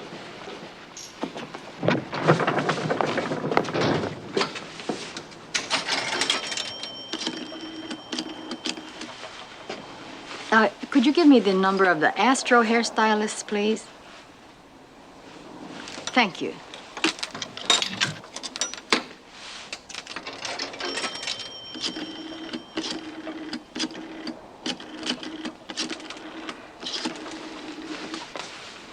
Good morning. Could I speak to Francis? Is this Francis? Do you have anyone else there working by that name? No, I must have the wrong number. Thank you.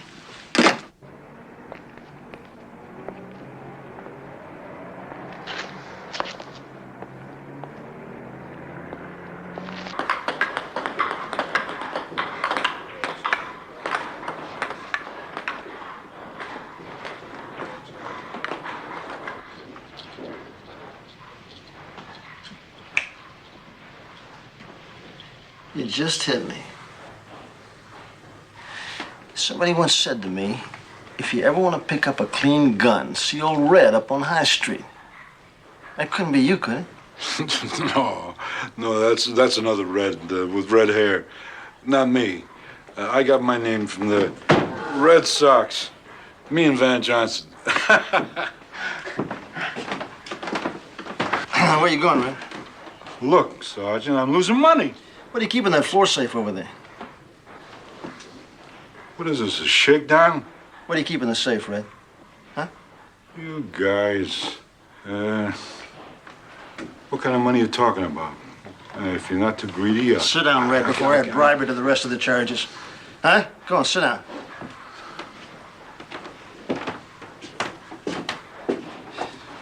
When we secure here, we'll get us a search warrant.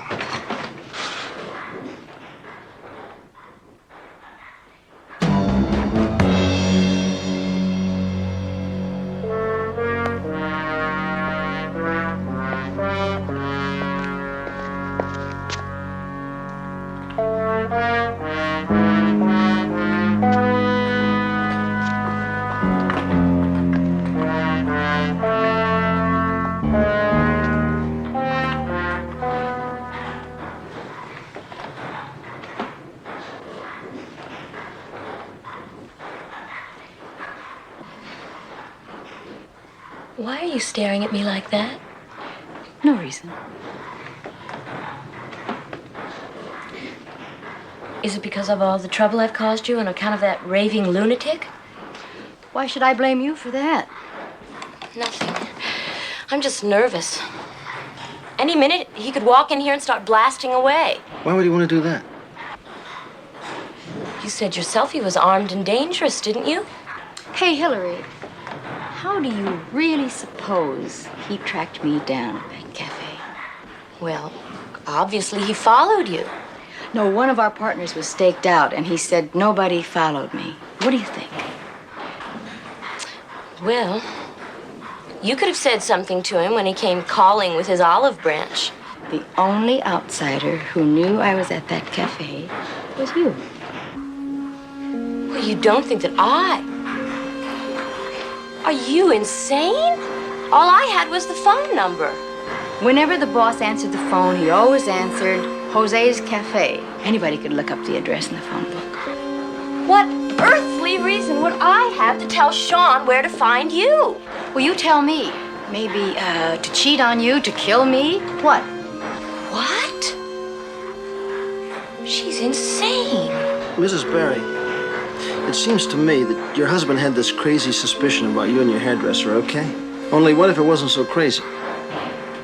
You see, Pep called the Astro hairstylist, and she asked to speak to Frances. She tells me Frances has a very deep voice for a lady. Haven't you ever cheated on a man? No. And I've never set him up to be killed by the police either. Is that what you think I was doing? I wish I could understand why lovely little things end up emasculating their men, and then their husbands run around wondering what happened, blaming themselves. You know what I think? I think your lady cop has fallen for my charming, crazy husband. That's what I think.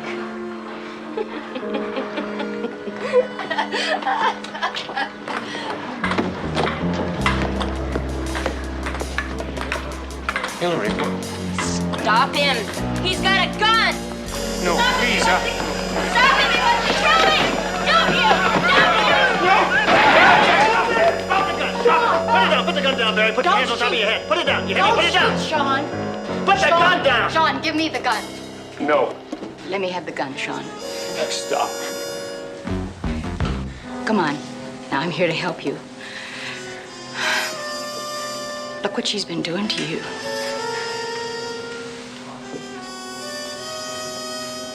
Sean, we've all heard about battered children, battered wives. Well, what about the battered husband?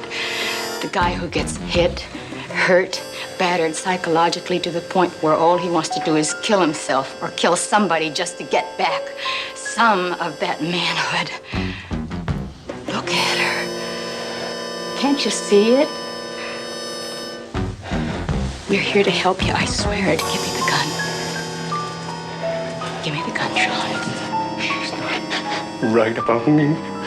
No, she's not.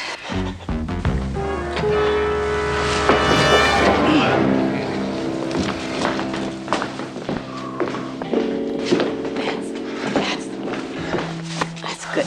Good, Sean. Good. good, Sean. You're gonna take me in, aren't you? We want to help you. You want us to help you? We want to. Come on.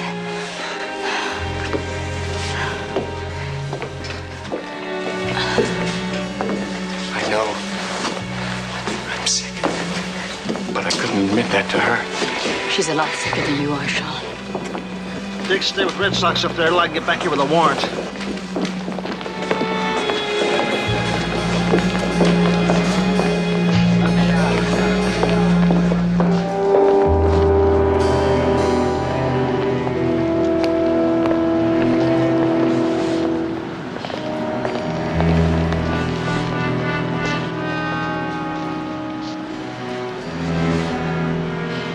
Sergeant?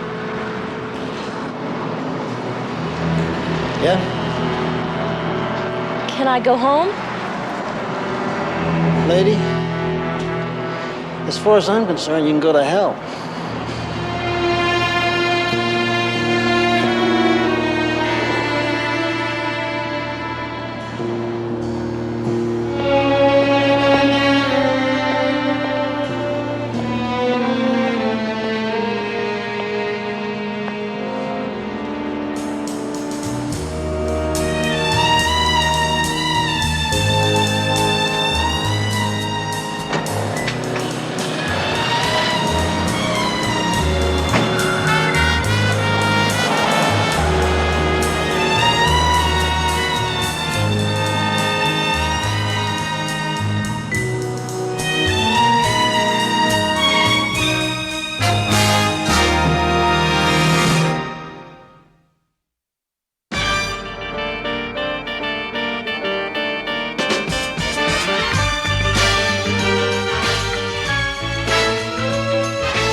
Tommy, I've been playing everything on these sheets. You liar. It's supposed to look legal, but all the money that Tommy Donlevy makes, he never sees it. Well, shitty, I'd take good care of him. Obviously, somebody must be taking pretty good care of him. I hear he's strung out on smack all the time. Hey, wait a minute. Baby, come down, please. Okay, Tommy, playback's ready. This is absolutely ridiculous. It doesn't fit. And don't talk to me about how much it cost. The sleeves are falling off, and I want a red one. Now get out of here. Hey, Tommy, why don't we sweeten the Fender bass when we overdub the vocal? All right, let's do the vocal again from the instrumental. The first part was all right, wasn't it? Roll it. Get out of here!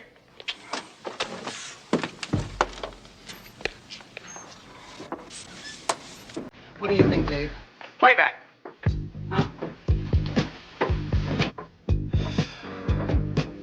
There's the first time I did. Smell don't really practice anymore?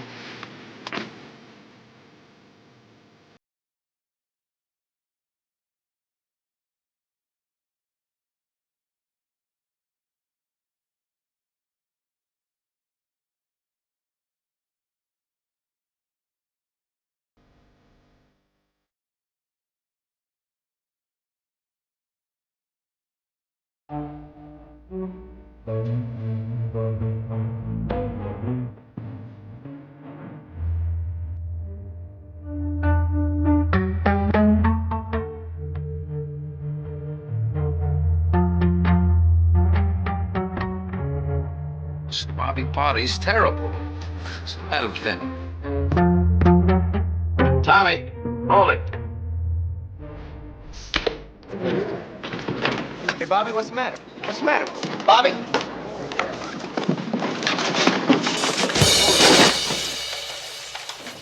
Bobby? What's the matter? You know how many people die, how many PMs we have to perform. Besides, what's your big interest in this? Well, I got a pretty good idea. My badge still says cop on it, remember? And my interest is job-related. We've been assigned to investigate drug trafficking in the record business. Beats working. Potter, Robert Frederick, age 22. You're pressed for time, I'm pressed for time, okay? In words you understand, diabetic coma. Potter was a diabetic. That we established. You get copies. I'm way over budget for the month. You keep tissue samples for a minimum of what, 3-4 months? Back off, Crowley. I have 3 customers stacked up in there. Yeah, well, there's nothing here about a Dietz Hupper test. There was no reason to suspect heroin poisoning. Any diabetic shooting heroin is committing suicide. Who's talking suicide? How long would it take you to run up a Dietz Hupper test? How long would it take you to put your request through channels? Oh, come on now. You're not gonna put me through all that, are you, Dorothy? Calling me Dorothy won't buy you any speed, Bill. Hey, Linda, it's Bill. We're here. Just a minute, I'll be with you, Bill. Get yourself a cup of coffee. Go on, relax. Come on, sweetheart. This isn't living statue time. Let's get a little life into it. Come on. Come on. You've got better biceps. And bigger feet. Okay. Take 5. Hi, Bill. How are you, Linda? Nice to see you. This is obviously Sergeant Anderson here. Oh, hello, Sergeant Anderson. Nice studio you got. I'm Linda Cam, Dame Magazine. Sit down. Okay. Is this all your stuff? Right. Oh, that's She's beautiful. an exciting life, isn't she? Yeah.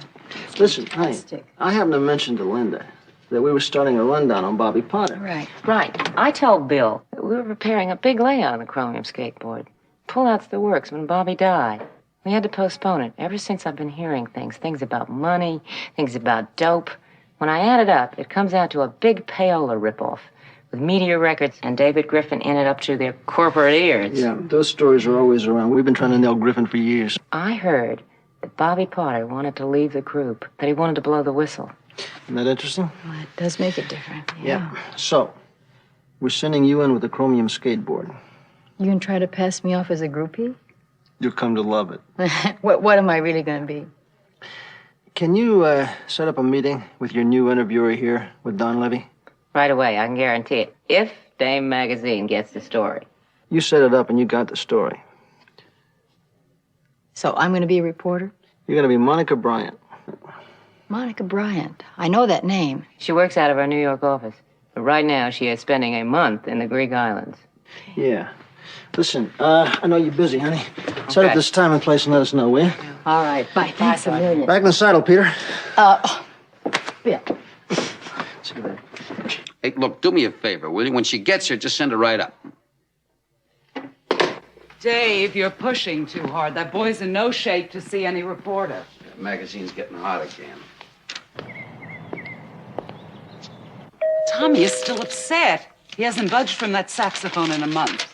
Bobby was his best friend, you know. Yeah, terrific. I'm his only friend, and he owes me 3 albums. I don't need more than a patched-up Bobby Porter memorial album to keep this roof over his head. Tommy's paid off for you. I take it 1 gold record at a time. You'd be doing yourself a favor, and the kid in there, if you try to convince him that he'd better get into a recording studio quick, before a whole new generation grows up that never heard of him. Oh, Miss Roth. I'm Monica Bryant. Of course. From Dame Magazine. Hi. I guess you've heard of Dave Griffin, Meteor Records. You're a friendly neighborhood record pusher. Who hasn't? How do you do? If you were selling something, Miss Bryant, I'd have to buy the whole line. Right now, I'm just a poor working girl, I'm afraid.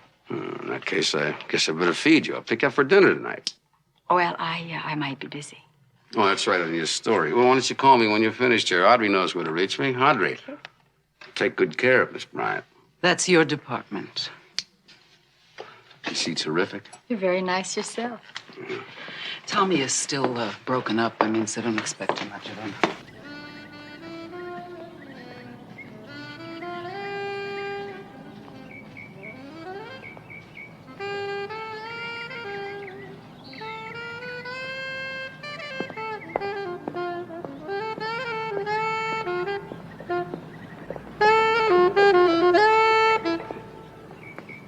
Hi. Hi. I'm Monica Bryant from Dame Magazine. Charlie Parker's version of Embraceable You. Charlie Parker, the Bird, his last gig for Dial Records, recorded in New York in 1948. So, not that many people can handle the G major progression from the tonic chord to the diminished to the D7th, right? You ever see Bird? No, just know his music. Okay, why waste time? Look, you got the real Tommy D right here in the flesh. No mascara, no sequin dust, no fancy threads. I love it. Shall we sit down? Hey, Tommy, the doctors told you to rest. Yeah, so what? I'm gonna go in, honey. I'm gonna change, get a shower, okay? Yeah, it's long. Want to see the place? 22 beautiful acres, perched high atop the gilded hills, and a scant 2 miles away from the ratty neighborhood where I was born and grew up. And yet I cannot forget my roots, pure California, as American as the rolling surf and the sandy hills. Hey, what's the matter? I say a dirty word? Well, I can get that nonsense out of any fan magazine. Nonsense? Hey, now hold it.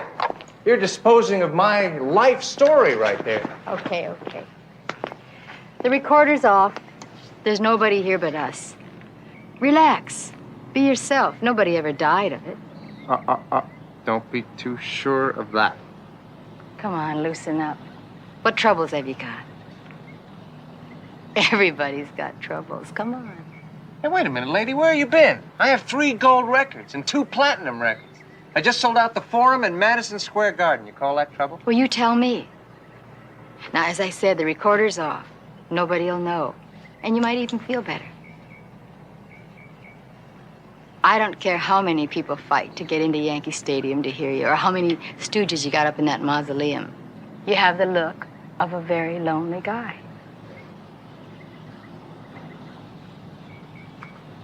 All right. I'll be fair. The way I see it, you're just a working stiff, and you got a job to do. Correct? Right. Want to catch the real Tom Donlevy? Caught unaware, in the raw? Terrific. Call your photographer. I'm going to set you up a recording session. Dave, Marcia, Audrey. But were you on friendly terms with Bobby?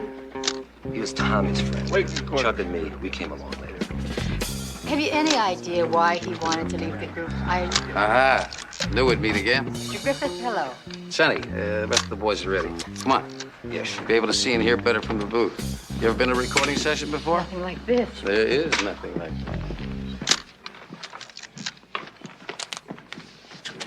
that. Would you mind stepping out? We're going to play now. Right away, buddy. Okay, everybody, let's settle down. Tommy, you want to rehearse it once for levels? This is my last one. No, let's lay it down right away. Come on, Tommy. I said we'll lay it down. That should be good for my story. Yeah, I'm still planning on dinner. Now, will that be good for my story? Depends on the point of view. Huh. Roll it. Okay. Ready? 1, 2, 3, 4.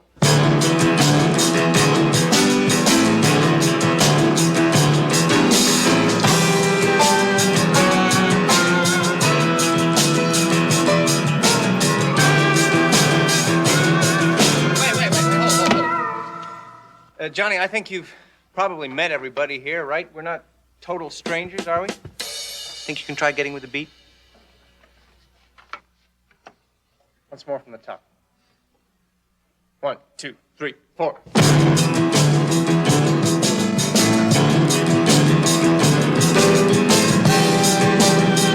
Stop! Hold.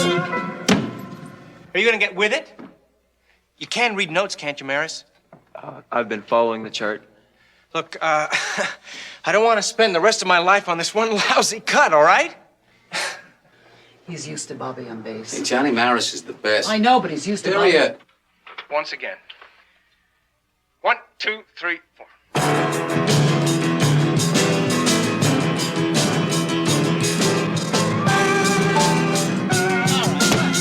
Would you try to set some kind of record around here? Now what? Follow the chart. Tommy, I've been playing everything on these sheets. Like hell you have. I ought to know. I wrote them all. Not the way I heard it. What is that supposed to mean? You just put your name on the music. Bobby Potter wrote all this material. You liar. One big happy family.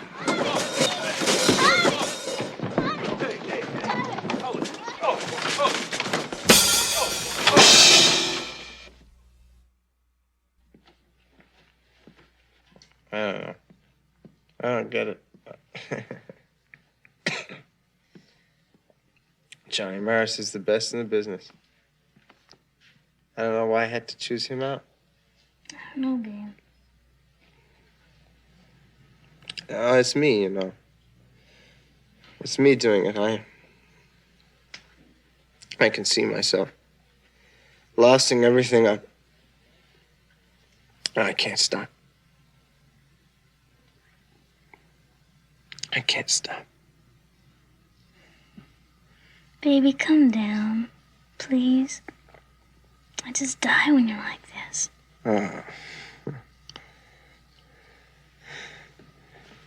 Help me, Jenny. Help me. Sure, we'll sign. Let him sweat a little bit. Humility never killed anybody. Now, you get back to me, huh?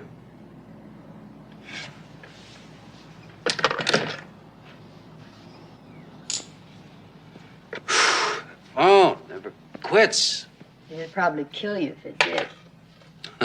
You're probably right, huh? I love it. I live off the tension, the excitement, and everything that goes with this business.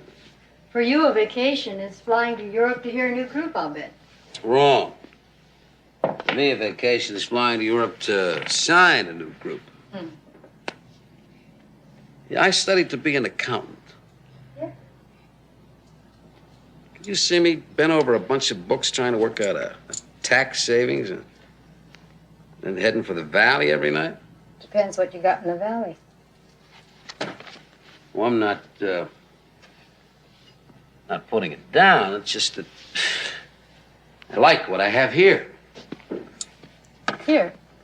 Huh. Nobody lives here. It wasn't designed for living. What that boy said about Tommy's songs. To me, it's a place to let it all hang out. Did Bobby write them? You don't stop, do you? Just like you. First things first. A song. Who knows who writes a song? A bunch of guys get together, they kick around a few ideas, they jam a little, and before you know it, a song. Who does the publishing? We have a company. We? When the group first started, nobody wanted to chance it alone.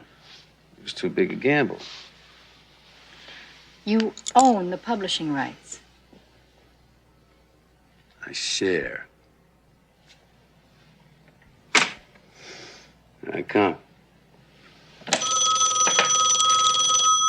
That could be the Stones looking for a new company. No, wait.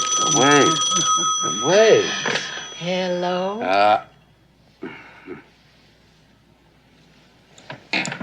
Yeah. What is it, Audrey? I can wait. I told you. I don't want to talk about it. Hold on a second. Where are you going? Come on. Hey, Audrey, I want you to do me a favor. I want you to get all the information you can about this gal Bryant. Where she comes from, her credits, everything. All right? Thanks. Bill, I don't know how we missed this. The deed suffer test. There was enough heroin in his system to account for his death. How soon do you want my report on it? When you get around to it. We got a deal going down right now. This whole thing may be wrapped up in a couple of days. You know how things are around here. You never catch up with the paperwork. Remind me to buy you a drink sometime.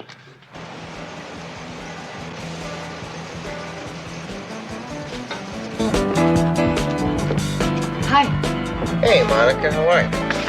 Jenny, turn that thing down, will you? You okay?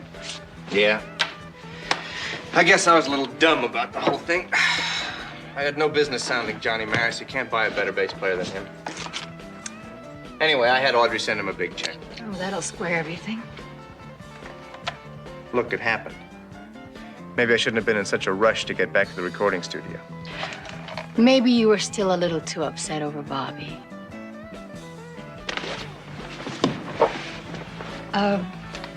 Were you with Bobby before the record session the night he died?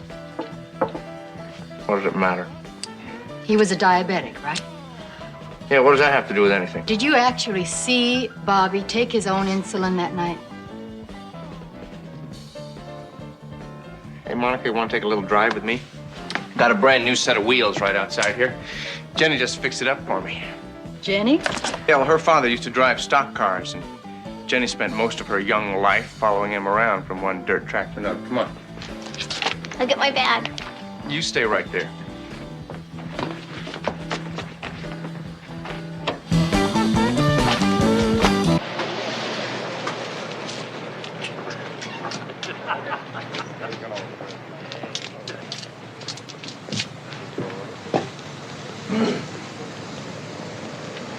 Excuse me. Dino Ramondi?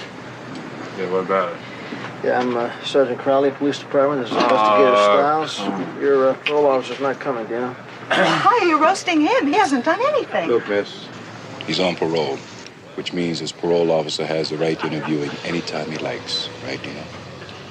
Please, Sandra, don't say anything. Sandra. Excuse me, are you Sandra Wortman? That's right. She is Mr. Griffin's secretary. Aren't you also listed as president of the publishing company? I'm not on parole, Sergeant. I must have the wrong slant on the music business. Sandra, why don't you go on back to the office? Mr. Griffin's probably waiting on you, huh? Yes, Sandra. Dino'll be all right, won't you, Dino? Well, you call me as soon as you can.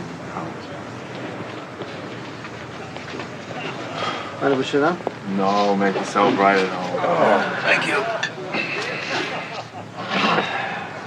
Now, look, kid. Nobody wants to step on you, you know? Yeah, I bet. We just want to know what happened the night Bobby Potter died. Bobby died, period.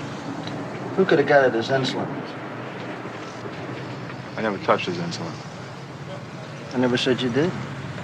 But you're in a good position to know who could have. Dino, let me tell you something. You're in a hell of a lot deeper this time than a mere possession for sale case. Now, what about it? Look, listen, I gotta think about it. Give me a day to come up with something, all right? Just be careful you don't think yourself back into the joint. Yeah, where have you been all day? I've been trying to reach you. Listen, there were just two cops over here twisting me, huh? Yeah, I got you. Yeah. Yeah, all right, right. Okay.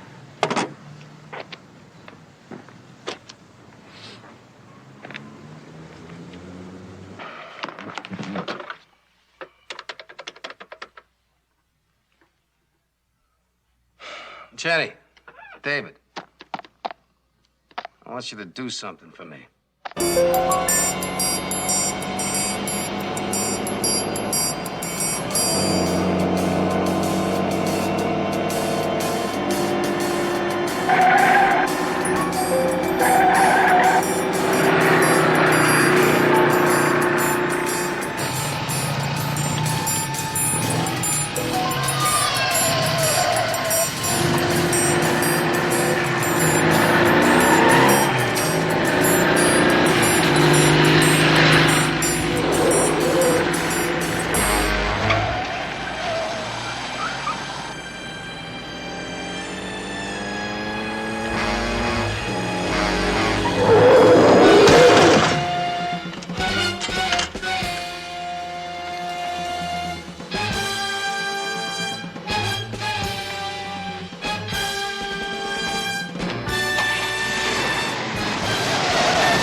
How long since you've been this far away from the studio? I can't even remember. It's beautiful. Hey, Al. They bite.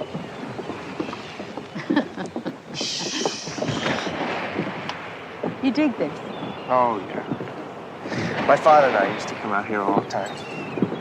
And even after he divorced Mom, picked me up every Sunday. Then when he had a couple of gigs, well, he was a musician. Then we'd take the half-day boat. Or if he wasn't holding, we'd just stay here on the pier and fish all day long. He played sax, too? Yeah, Al. He played just as good as Bird. He died before I made it big. Listen, can you do me a favor? Hmm? This article or whatever it is, could you just leave off my mother? She gets hers every week. Okay. What about money? You have any idea how much you make every year? You kidding? I can't even count that high. Well, somebody must know. Yeah, you're right. I got it made. The American dream. Big house, big car, plenty of women like Jenny. Every time I turn my head, there are people falling all over each other to do what I want. Really? Or are they there to make sure you do what they want?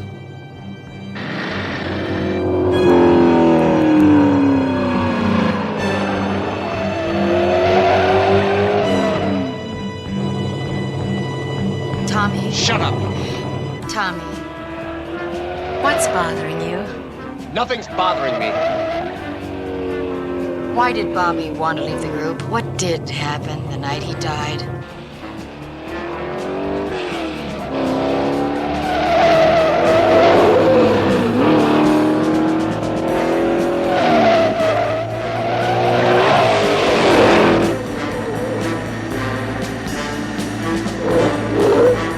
Had your fun? Maybe I better drive. I value my life, and you're too big an investment to end up at the bottom of one of these canyons. All right, out, get out. What? What? Tommy? I don't need you hassling me.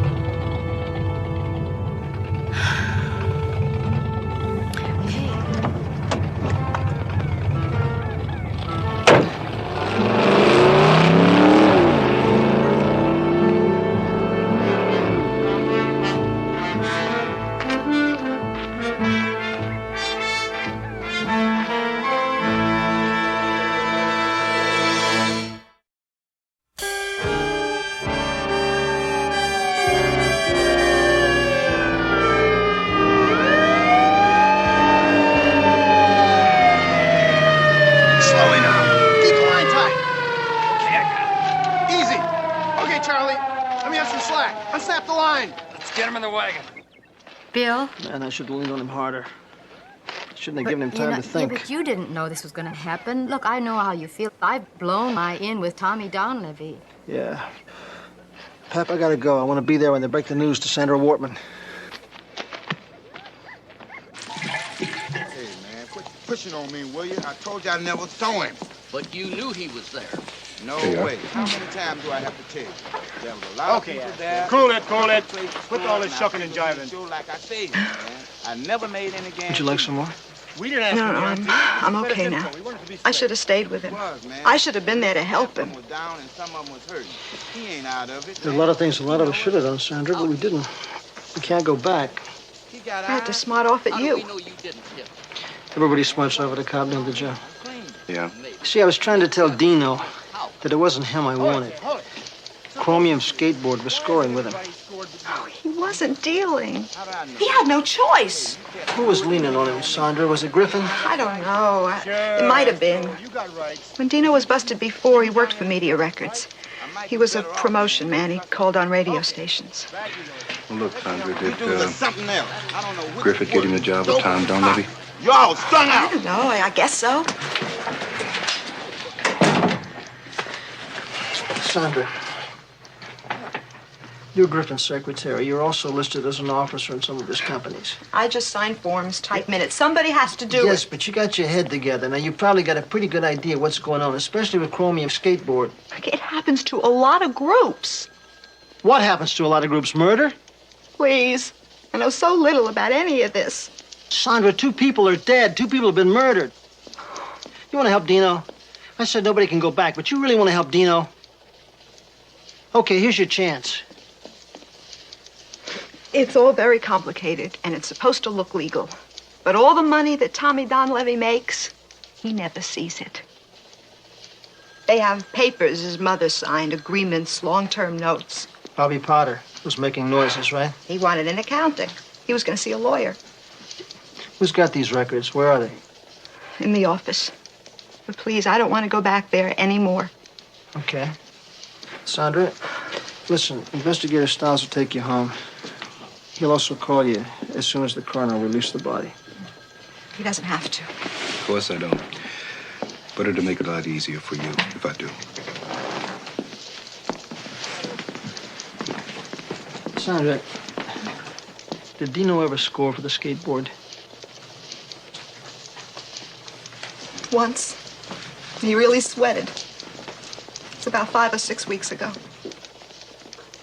That's about the time Bobby Potter died. Right. Okay, I'll be in touch. Thanks very much.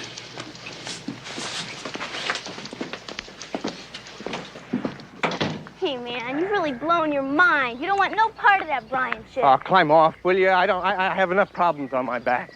Yeah, well, I know. But you don't need her up there, too. I just can't think straight anymore. Well, we know how to fix that, don't we? Oh, that's terrific. That's just terrific. That's your answer to everything, isn't it? Don't you understand? I'm in big trouble. Well, what about me? Don't I count anymore? Okay, fine. Well, you're not walking, are you? Why not? You got a new old lady, blonde, and beautiful. I got you, babe. One or the other. Can be out of here in 5 minutes. If you go on one of those bummers, don't you come looking for Jenny. Don't split on me, Jenny. Get rid of that chick. Yeah, sure.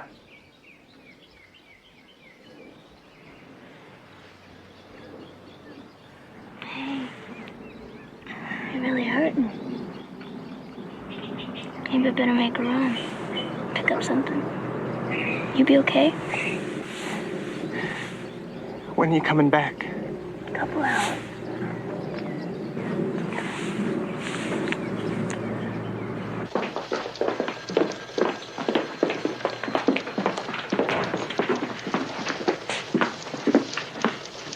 What are you guys doing? Studying for your finals? Yeah. Looks like we might flunk Griffin out. Just from those? No, not quite, but at least now we know what records to go in and subpoena. Looks like your friend Griffin is not a very nice man. Tell me about it. Well, looks like he launders mob money, among other sins. Crowley. Yeah, hey, Linda. You still taking pictures of Peter? Wait a minute, you can't say that to a cop. I'm looking at her even as we speak. Is that right? Okay, thanks. Oh, looks like you're still in. Tommy Donlevy wants to see you right away. It's very interesting. Sure, I'm scared. First Bobby and now Dino. Your problem is Tommy Donlevy. Yeah, and he's coming apart. Jenny's with him. Oh, do you want him zonked out of his skull? I'll tell you what I want. I want another album. I want it in gold, I want it in platinum, I want the whole works. I don't care what you have to do. Squeeze him. Yeah, and suppose there's no more juice inside. Suppose there's nothing. I'm gonna feel sorry for him. But I want my money's worth. Well, what about that Bryant gal I asked you about? Oh, she's on the Dame magazine staff in New York. She wrote a novel a couple of years ago. Well, get me a copy of the book. I want to know everything there is to know about that lady. Hey, if she isn't worth it. I'll decide if she's worth it or not worth it. Give me the book.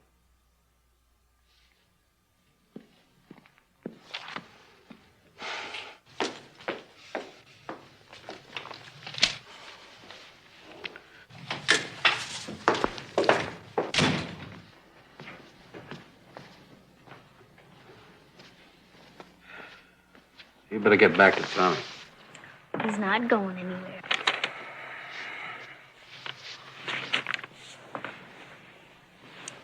Dave, what are you going to do if Tommy can't get it together?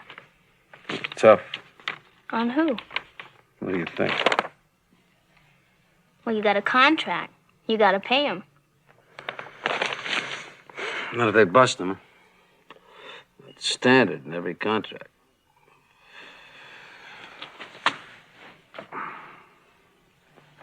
You're a mean dude. Who, me? Mm-hmm. I love mean dudes.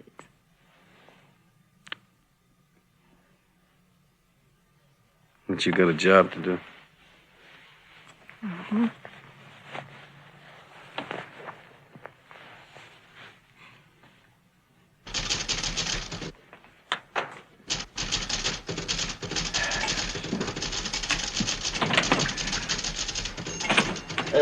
Mr. Griffin? Yeah. Yeah, I'm Sergeant Crowley. This is Investigator Stiles. I'd like to have a little talk with you, please. Inside. What's your name? Cloris.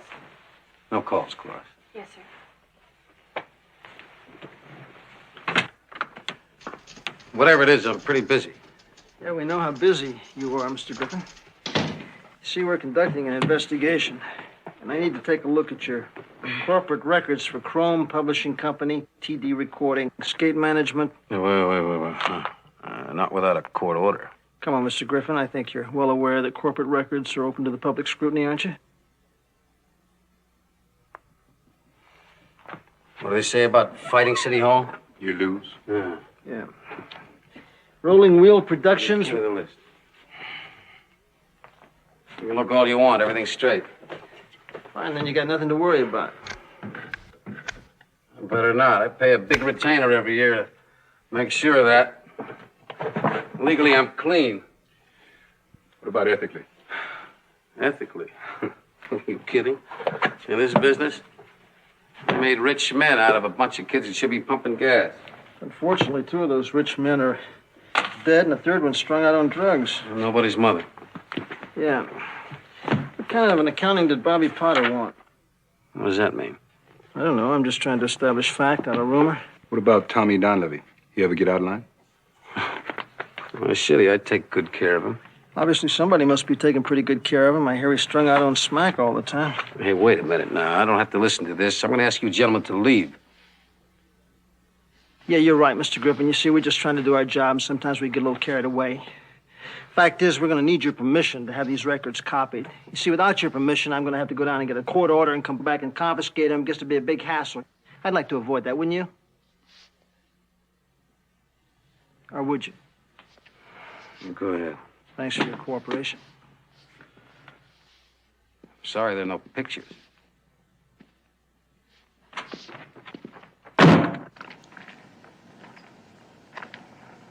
Well, see, everybody says they love me so much. Audrey and Dave and Jenny. And I tell myself they need me. But you're right. They're all into me. It spelled money. Ah. When did it all start, Tommy? With Bobby? Before, I think. Bobby always used to say, here we are writing songs about truth and honesty. All the heavies. And what are we doing? How are we living? He was going to quit? Yeah.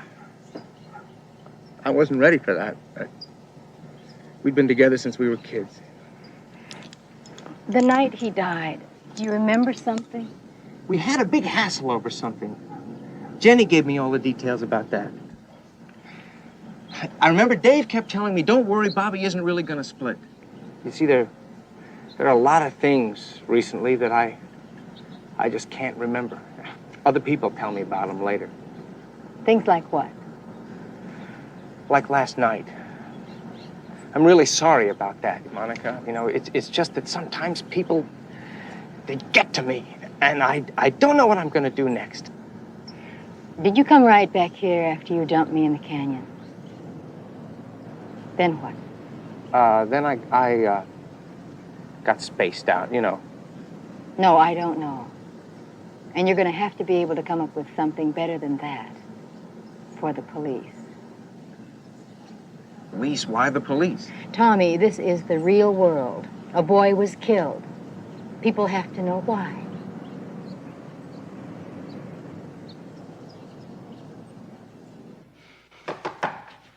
Come in. Mr. Griffin, Miss Roth brought this by for you. Oh, yeah. Thank you. Thank you.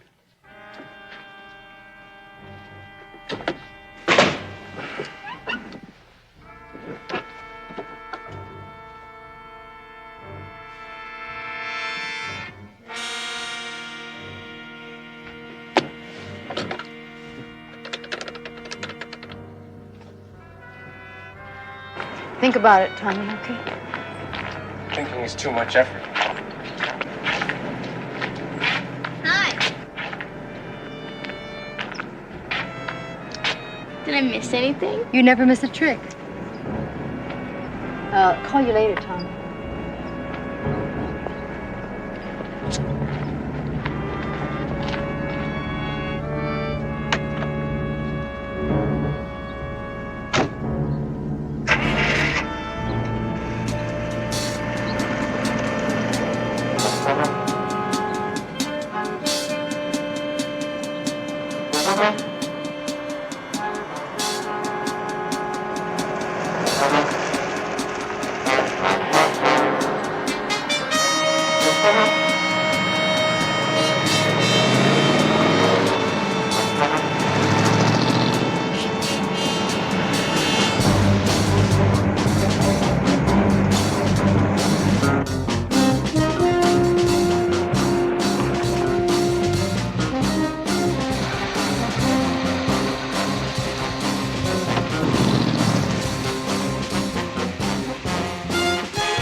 There she is. Okay, leave it alone.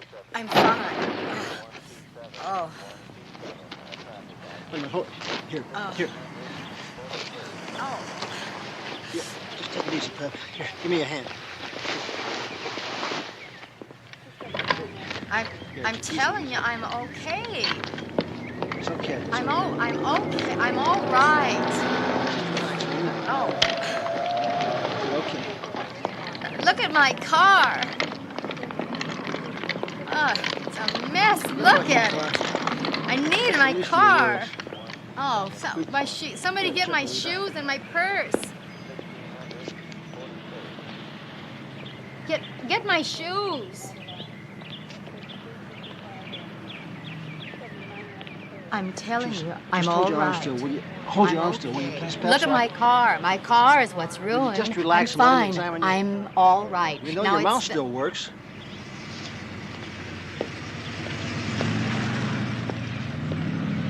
Hey, Bill. Huh? Can I see you a minute? I'll be right back. Okay, get my shoes and my purse. Relax, will you? I'm telling you, it's just a couple of bruises. I'm all right. Ah, ooh. Somebody cut the emergency brake cable and the brake line. You're kidding. It's a good thing she had her seatbelt on.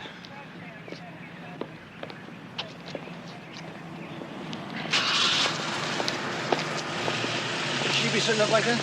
Well, it's hard to believe, but she seems to be all right. See? I think she should stay off her feet for a while, though. What do you know about this? I don't know anything Somebody about cut the brake lines on her car. Now, what do you know about it? Did you have anything to do with it? it. It had to be Jenny.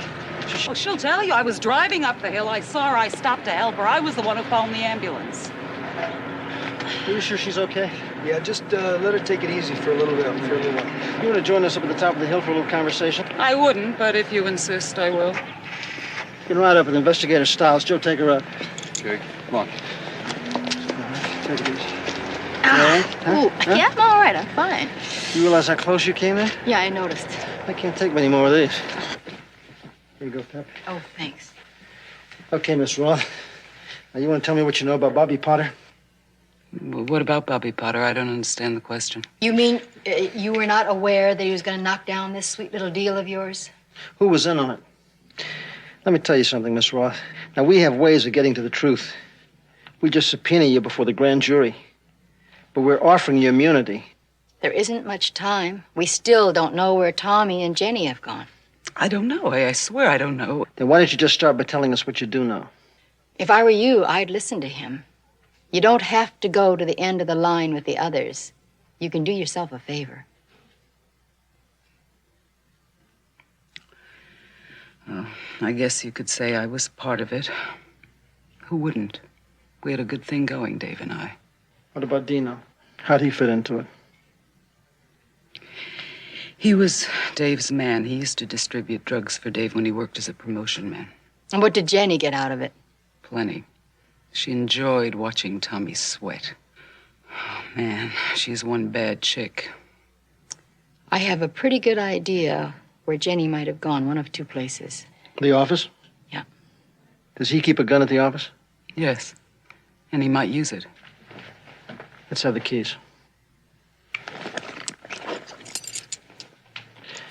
Miss Roth, we're going to put you under protective custody in a hotel room till this thing blows over. Yeah, Bill, Joe.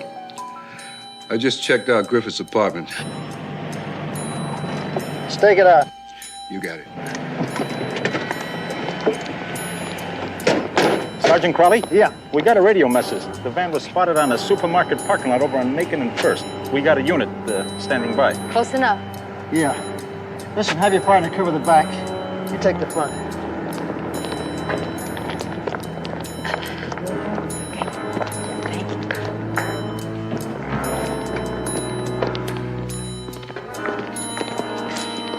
Are you okay? Yeah, I'm fine. I should have let you come with me. The paramedic said you should stay off your feet. I'm all right. Now, I'm going up to the office. Now, you sit down. You want me to back you up? No, I want you to sit down and get off your feet. They might be in the studio. Just wait for me, okay? Okay.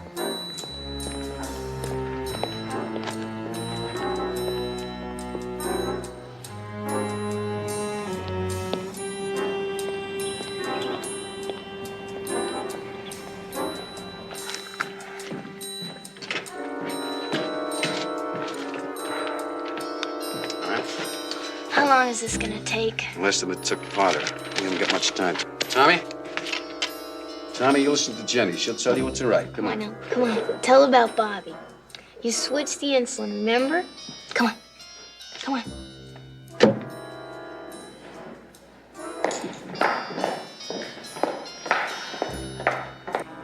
Tell about Dino.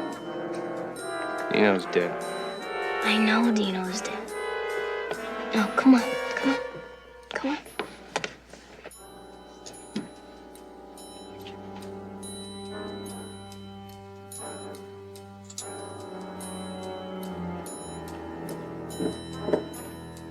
Now tell about Dino. Come on. Tell about Dino. And put it down. Dino called. Dino called. You had to go meet him. He was going too fast. Come on. Too fast. He was going too fast. Come on. Write it, baby. Come on. Come on. Bill, answer the phone. Answer the phone.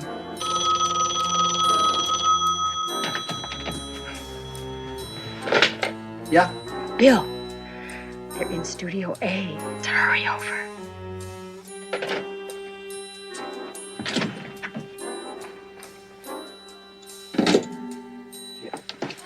Get up, Sergeant Anderson.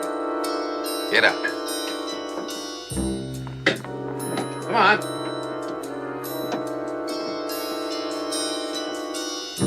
Get in there. Come on, sign it. Hey, Dave, who's that? Get over the other side. What are you doing here? She's a cop, Tommy. Come on, put it down. You had to kill her. Write it. Come on. No, You had to kill her. I'm not gonna. I can't. I won't. Write it!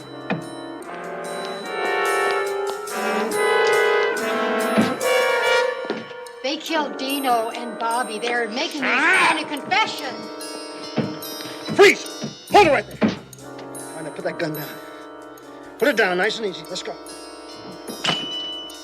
Put put your hands on top of your head. Both of you. All right, move around to the front of the piano. Move! Move! Down on your knees.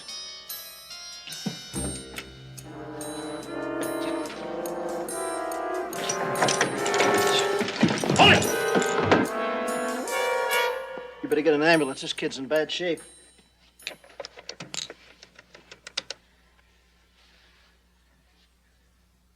I thought I told you to wait.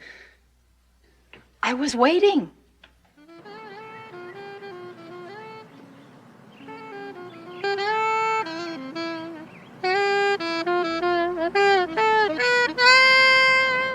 Isn't he great? You're really something else.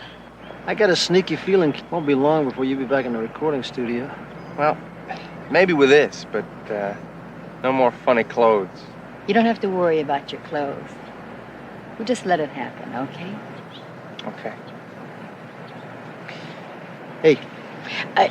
We'll drop by in a week or so. All right. See you in a couple weeks. Okay, thank you.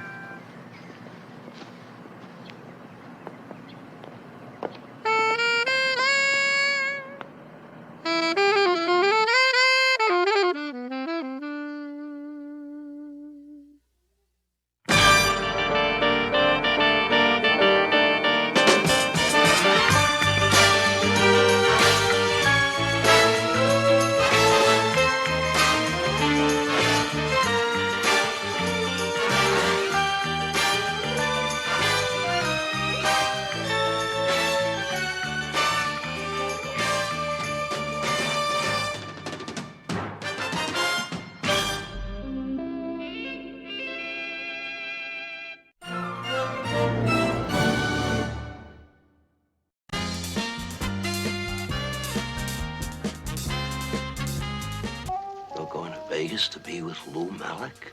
I can get to him in ways you can't. It is Mr. Malik. I can guess by all the nice things I've heard about you, especially your tact. You say something. Grandpa? Steve, you all right? How much time does your grandson have? Come on! Police, freeze! I might have some answers for you after the second show.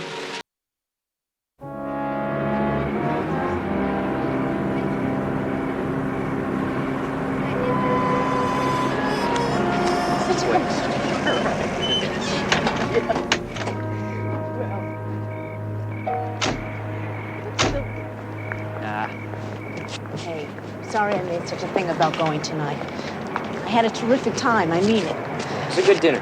I'm not talking about dinner, I'm talking about him.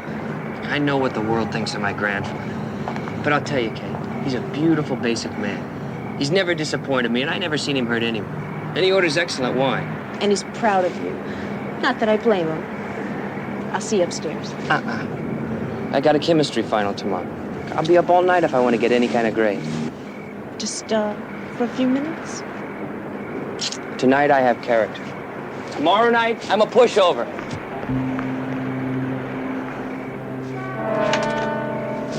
I'll see you for lunch right after the exam.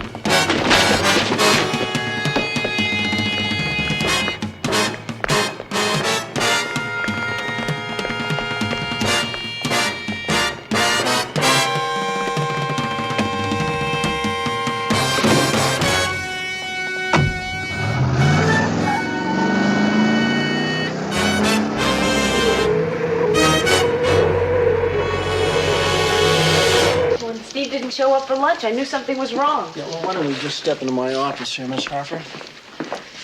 How well did you know this Stephen Glass? Well, we've been going together for the past 2 years. When he graduates, we're going to be married. I see. Was he particularly tense or nervous last night? No. He was relaxed, loose. We both were. We had dinner at the Brentshire Inn with a friend. Miss Harper, you understand that just because a young man hasn't contacted you for 12 hours doesn't necessarily mean that he's missing. I know something's happened to him. His books, he didn't just drop them in that parking lot. Miss Harper, does Steve's family have money? He's always paid his own way. He's gone all through college on scholarships. Does he have any enemies on campus? No, he was president of the student body last year. He was very popular. Excuse me, you still haven't quite answered my question. Does Steve come from a wealthy family? Steve's mother and father were both killed in an auto accident. Does he have any other relatives? A grandfather. And what's his name? What's his name, Miss Harper? Morris Hirsch. The Maury Hirsch? Does Hirsch know about his grandson? I don't think so. Again! Maybe it'll help remember. Now you tell Mr. Hirsch, and you tell him fast, who left the note on his car. I told you I don't know. I can't watch everybody. Chauffeurs come in for limousines. The car rental people come in for pickups. Chauffeurs, car rental, Coxey's Army walks in and out of garage, and you don't ask any questions? I usually know the people. How am I supposed to know who they were? Yeah? Tell him I'm not dressed. Tell him to come over in 5 minutes. Here. Wipe the blood off your face. Clean yourself up. Vito, give him 100. And understand, it's to keep your mouth shut. Yes, sir, Mr. Hirsch.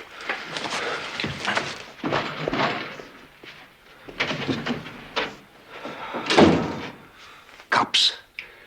How'd they get on this already? Oh! Maury. Maury, slow down, Maury. Stevie. Stevie, why'd they do this to him? Such a good boy, such a sweet boy. Maury, take some water and then take your pill. If I ever find out who did this... Maury, the doctor said you shouldn't even be here. You should be in a hospital. Hospital? That's my grandson they've got. $2 million if you want to see him alive. We'll get him back, Maury. We'll get him back. With my life, we'll get him back.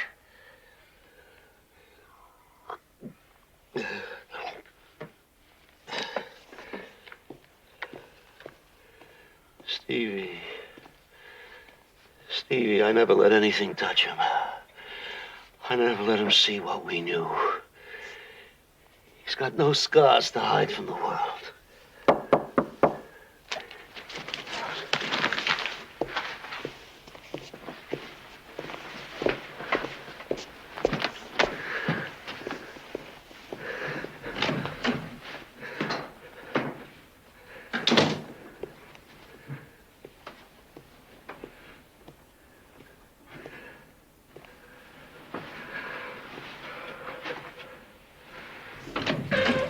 Mr. Hirsch, we're Yes? with the police department.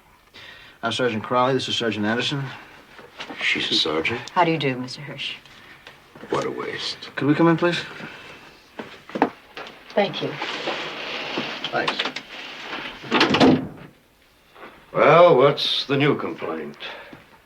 Lily White government requested that I fly in from my extended vacation in Spain, and so here I am, Morris Hirsch in person. There is no complaint, Mr. Hirsch.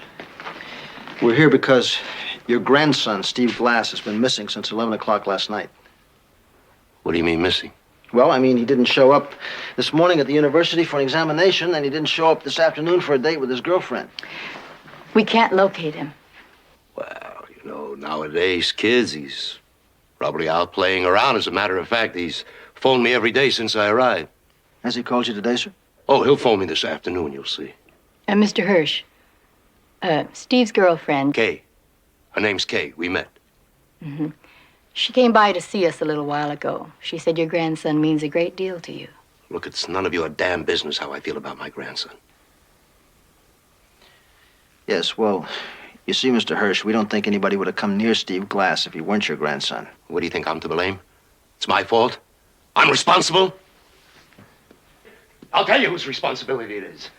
It's that TV, those newspapers, printing all that garbage about my running away to Europe, tax evasion, $5 million. Well, of course, some crackpot will get an idea.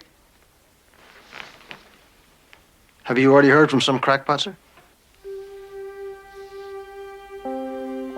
Look, Mr. Hirsch, there's a possibility, and I mean a strong possibility, that your grandson has been kidnapped. Now, we've alerted the FBI, and they're assisting in the investigation. But if that's the case, then you and I are going to need each other's help. Listen, Sergeant, I'm going to tell you something. Both of you. Ever since I was a boy, your people harassed me. I didn't need them then, and I don't need you now. So, please, do you mind leaving? It's very important that we know. How much time does your grandson have? I've got nothing to say to you. Get out.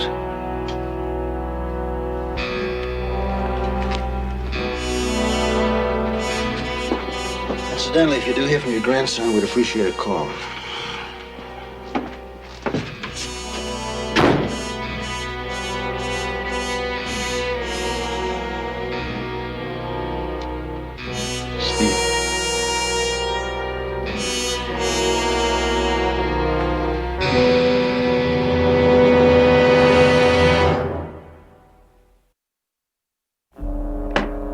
Sure am.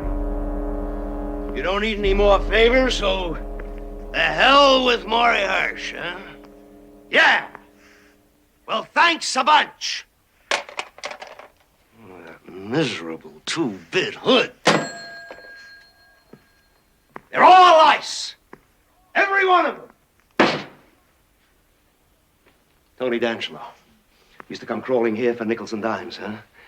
Now he's a big man in the textile industry, and I can't get him on the telephone. Mel Waxman needed money for a new book. I put up every cent. Now he owns half the town, and he can't help me because he has a cash flow problem. Take it easy, Maury. Take it easy, Maury. He's not your grandson. Lou Malik, Vegas.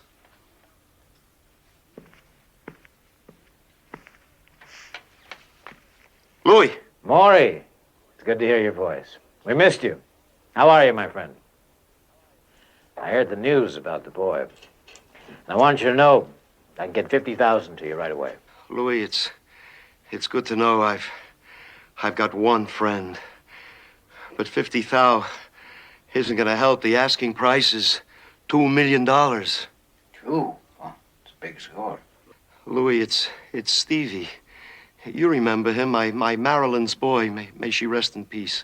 Sure, I remember. He's a nice boy. Good boy. I don't care what it costs to get him back. Louis, when we sold the hotel, you got over $4 million for your share. I'd like to borrow half. Maury, you know I'd do anything for you I could, but Allie's divorcing me, and every cent of mine is tied up by her lawyer. And I'm having a little trouble with the Gaming Commission also. Maury, do you have any idea who pulled this off? No, not yet. All right, I'll put out some feelers to see what I can find out. Louis, please, telephone me the minute you know anything, huh? I've only got till 8 tonight.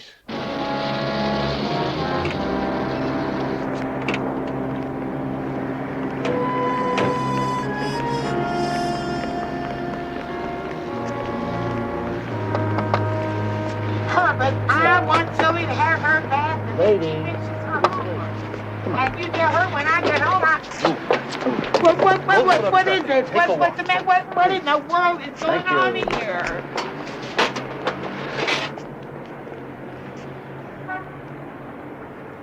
They said 8 o'clock. What's the matter with him? Maury, take it easy. Look, you try giving me another pill, I'll break your leg. Yeah, hello. Hirsch? Yeah, this is Maury Hirsch.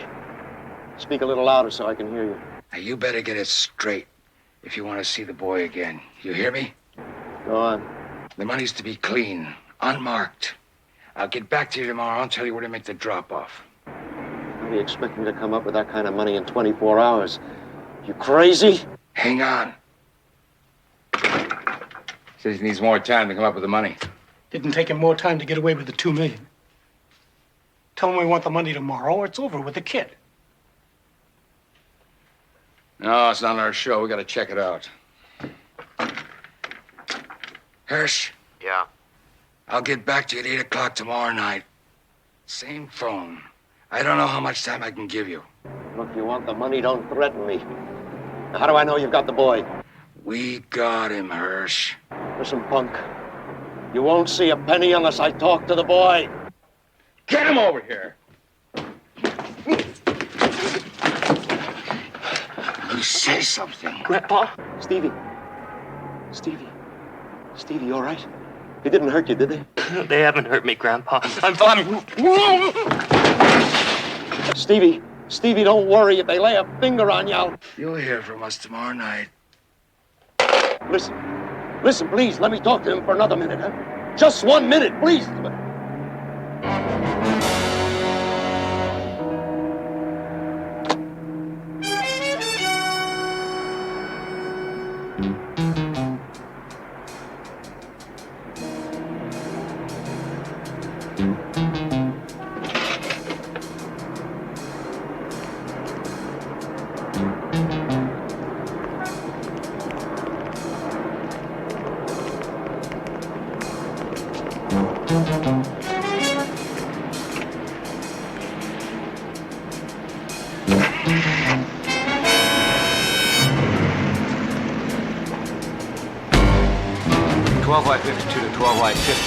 Hirsch picked up the call and he's heading north toward the valley.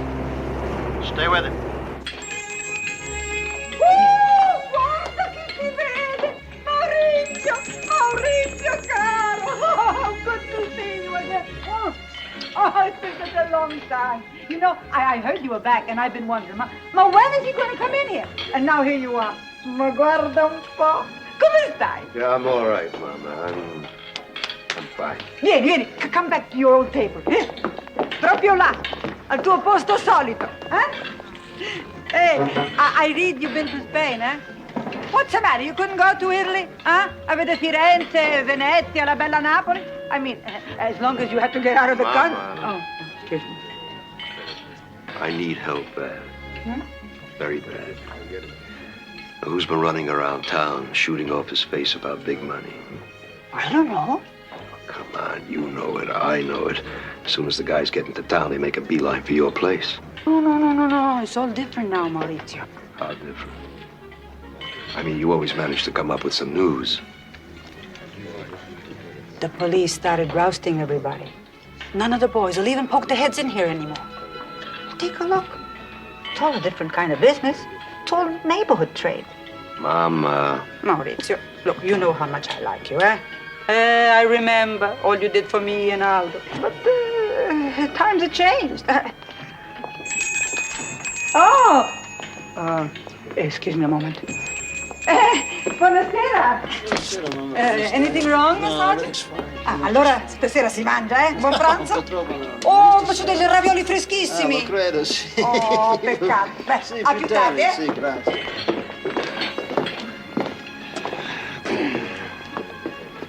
Hello, Mr. Hirsch. Mr. Hirsch? don't you people understand? I asked you to stay away from me. Keep off my back. I figured you might come out here for a little information. Unfortunately, Mama doesn't have so much information anymore. I think we can do better. Could we talk to you alone, Mr. Hirsch?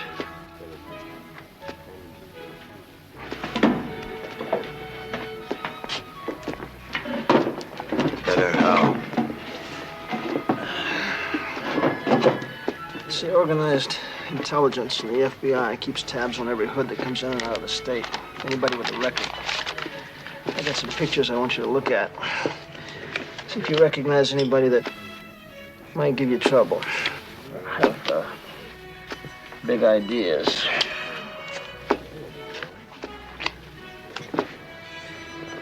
Anybody?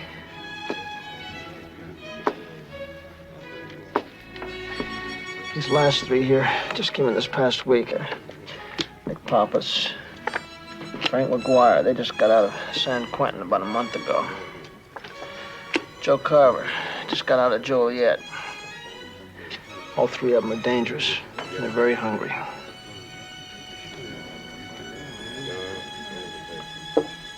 Sorry.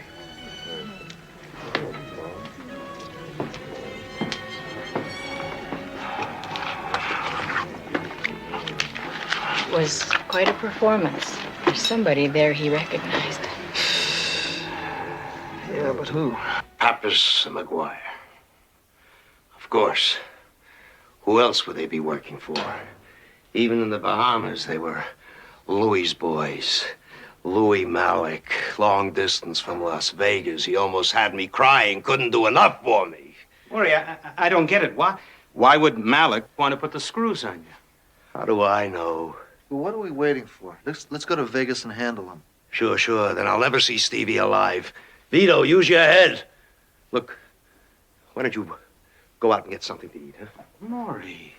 Maury, you haven't eaten yet. It's not good for you. You know what the doctor said. When I'm hungry, I'll eat. And I'll outlive that leech of a doctor. Will you please go? All right, but don't worry. We'll bring you back something. Hello? Norris residence? Mr. Norris, please. Maury Hirsch calling. One moment, please.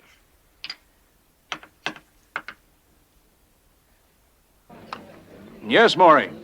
Hello, David. How are you? Fine. That's good. Listen, David. Maury, I can't talk right now. We're giving a party. You know Alma. If something's worrying you about the case, I'll call you in the morning. David, it's got nothing to do with the taxes. Now listen to me. Your firm has a representative in Switzerland. I need his name. I'll wire the bank. I want him to pick up $2 million, get on the first plane out, and be here by tomorrow night. Maury, you gotta be insane. If that money's brought into the country, you'll go to jail for the rest of your life. Look, I don't care what happens to me. My grandson's life is at stake. I need the money within 24 hours or less. Yeah, Maury, I heard about the boy, and I'm sorry. But I'm not going to put anyone working for me in that position. We're a respectable law firm, not runners for illegal money. David, if I could trust anybody, I wouldn't be calling you. Listen, Maury, we're handling your tax case with the government. But if you want to hire another firm... Now listen to me, you North Shore punk. Don't pretend that you haven't done my dirty work all these years and made a lot of money at it. Now I'm asking you to do something human. Is that too much for a North Shore punk? I can't talk any longer, Maury. You'll have to get the money from some of your friends. Bill me for the advice.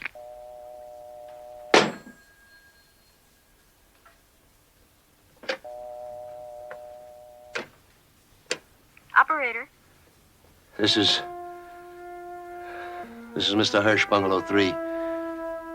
Get me a taxi.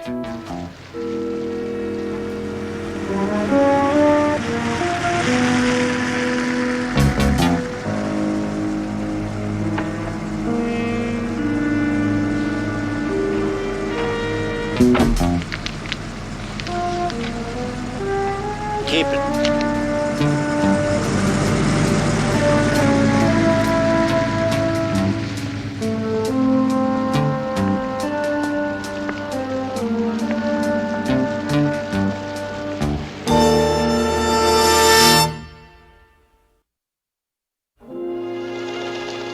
Told him what he wanted to know. Now he keeps me sitting here like an office boy. Well, I'm sure what he's checking out's important. Give a man a badge and suddenly he's a big shot. Sheldon. Sheldon, when you wanted to go to work in Nevada and you needed permission from your parole officer, I went to bat for you. Remember that? Huh? Okay, well, I want the favor returned. Sergeant Anderson has to be working at the Palmetto tomorrow. Okay, it's more like it. She'll be there in the morning, in your office. Yeah, and she's working under the name of Joanne Marlowe. Joanne Marlowe. Yeah. Sheldon, take my word for it. She's no dog. Thanks. You really know how to turn a girl's head. Yeah, and that ain't all. Mr. Hirsch, will you come in, please? Less than 24 hours and you keep me waiting? Yeah, well, let's talk about that. You're gonna have to stall him, Mr. Hirsch. Tell him you got part of the money, but it'll take another day or so to get the rest. You know, sometimes like now, I feel I ought to go to Vegas and handle this myself. Yeah, let me remind you that you're under federal injunction not to leave the state, okay? Oh, my dear. It's so slow, so slow. Yeah, I know it must seem very slow, sir, but believe me, we know what we're doing. I'd like some water. I'll get it. Mr. Hirsch, tell me about Mr. Malick's women. Time like this, you want me to tell you about his love life? Here you go. Sir, if we're going to find your grandson, I'm afraid Sergeant Anderson's going to have to get close to Lou Malick. You're going to Vegas to be with Lou Malick? I can get to him in ways you can't. You're some person. Tell me about his women. I understand there have been quite a few. Well, they're same type, cold, hard to get. Right up your alley. And 1, 2, 3, 4. 2, 2, 3, 4. 3, 2, 3, 4. 4, 2, 3, 4. Now slowly, seductively, please. Now here comes the scarf. Watch it. Oh, I'm sorry. Excuse. Should we start again? Yes, yes. I'm terribly sorry. Kathy, please. And.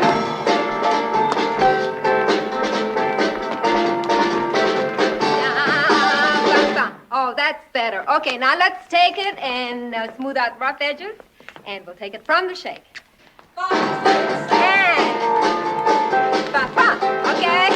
Okay, remember this is half go-go and half sick bell. Okay, now keep your heads up, girls. Okay, the crossover is coming, Joanne. You're still in. Who's the new blonde there, Sheldon? Marcia's out with the flu. I had to put another girl in. Thought I told you if we had an opening, put in the mozzarella kid.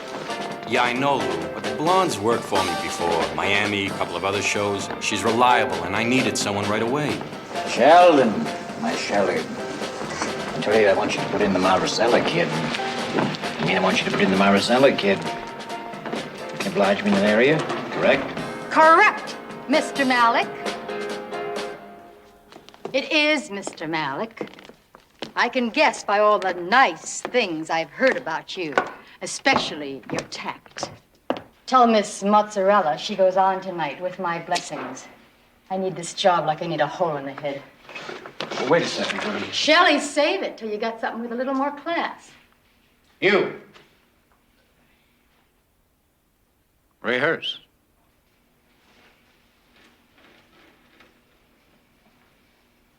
Good thing we're friends, Shelley. Let's rehearse one more time, girls. And.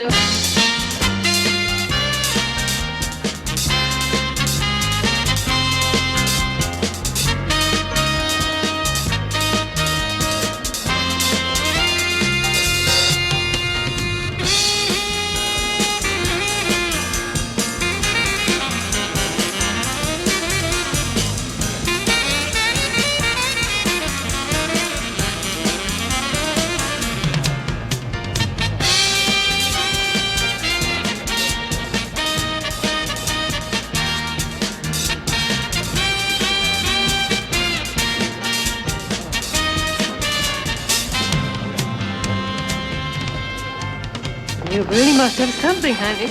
This is the first time Malick's been in the lounge in weeks. I'm all goose flesh.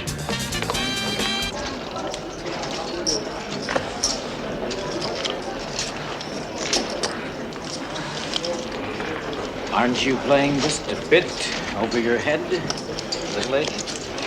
I'm winning. I've never seen such luck. What's the matter, hotel running short of cash?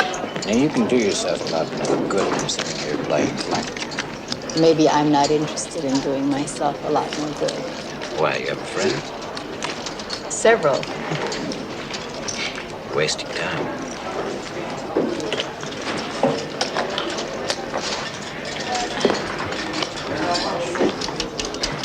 I'm on a streak. It'll get even better.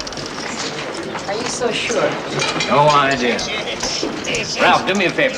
Cash these in and add 500. Put them at the cage for Miss Joanne Marlowe.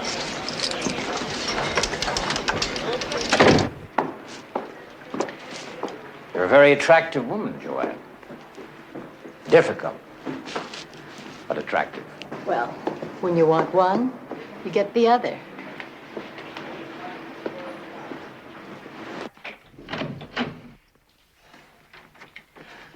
What do you have? Scotch. No ice, no water. You know what you need is someone to take care of you in style. Name it, you got it.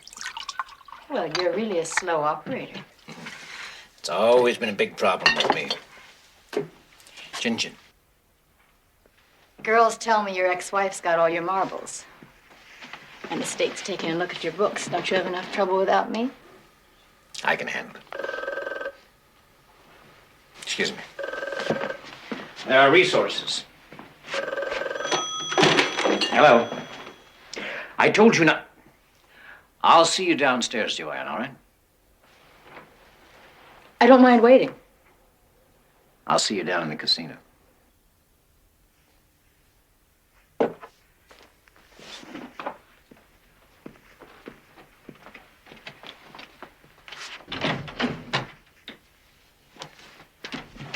I told you not to call me on this line. I don't want to hear about it. I'll get back to you.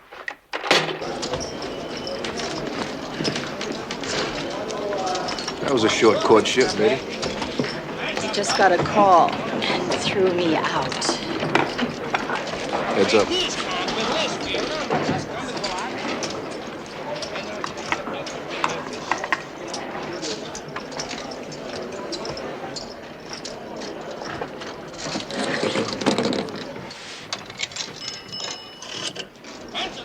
An executive phone booth.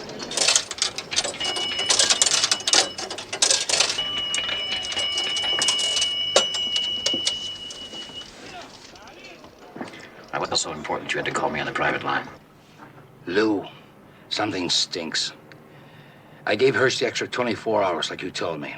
Then he gives me a big song and dance about the money having to be flown over from Switzerland. He needs more time. When he got the kid, what are you worried about? It sounded phony, like he was setting us up for something. I don't like it, Lou. Lou, I know Hirsch. He swindled her out of $2 million on that Palmetto deal. And he's gonna do it again. All right, the next time you talk to them, tell them if we don't have the money by midnight, there won't be any more phone calls. I'll call you back after the drop.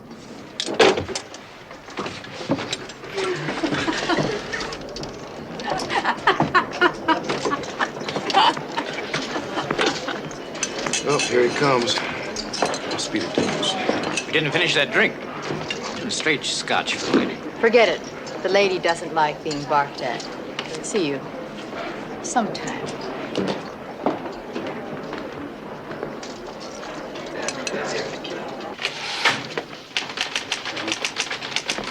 Keep spelling alleged with one L. Yeah, well, I don't want to make captain. I like it down here with the troops. Farley. Bill, it's me. Hey, Pep. You've got to sit on Hirsch. For how long? I need another 24 hours. Pep, I'm getting a lot of pressure from this guy. Bill, we're working as fast as we can. Malik is nobody's fool. He makes his contacts from a payphone. Now, we got to trace one of those calls if we're going to find Steve Gladys. I just don't know how much longer I can sit on him. Put cold towels on him, anything. Just make sure he stays where he is. Okay. I got Myers on him now. I'll get Pete on him round the clock. Please, let me talk to him. Just for a minute. Listen, please, let me talk to him. Just 1 minute, please. Please. Come on, give me a break. Look, you didn't give me any time at all. What do you want from me? Look, just a little more time, that's all, huh? Please, a little more time. And I'm begging for this. Come on.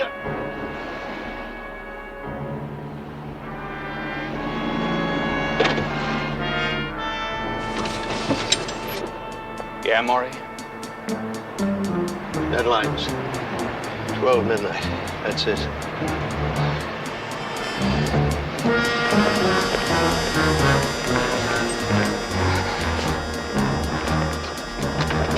Did you make all the arrangements? Yes, everything's set. We'll be in Vegas by 10:50. Still, cops, boy. You gotta be an idiot to rely on them.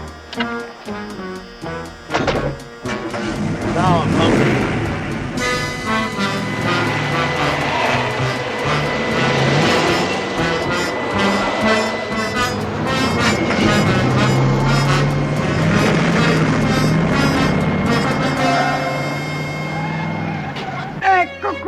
Mauricio. Scary meatballs with lots of rich sauce. And plenty more coming. As a matter of fact, Rudy is going to help you. He's our best waiter. Nice fella. Vale $1 million, vale. Like I always say, go for the best in food, service, and atmosphere. You'll see. Grazie.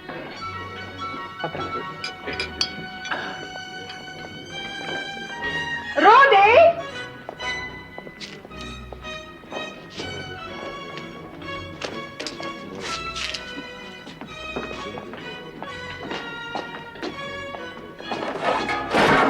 What happened over here?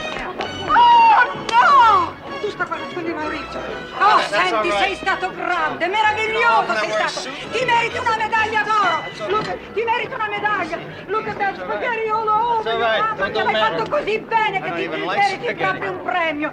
Oh, listen, you poor thing. Send it to the cleaner. No, stay. Perché te lo sei proprio meritato. Oh, I'm so sorry. Send it to your wife. That's fine. Thank you, Mom.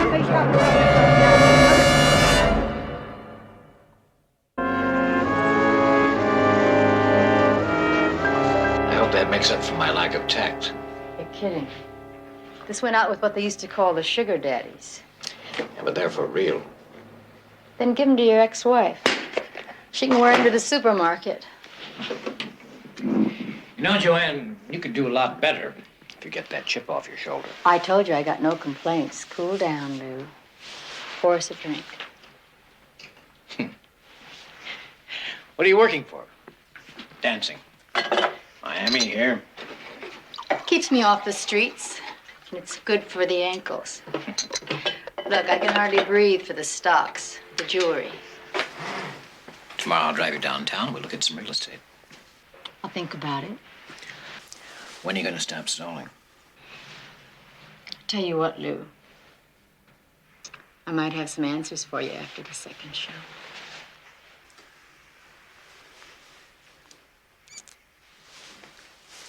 You can hang on that long. Chin chin.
Malik?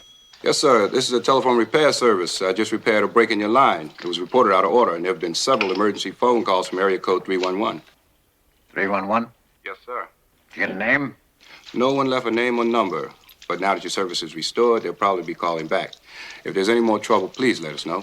All right, thank you.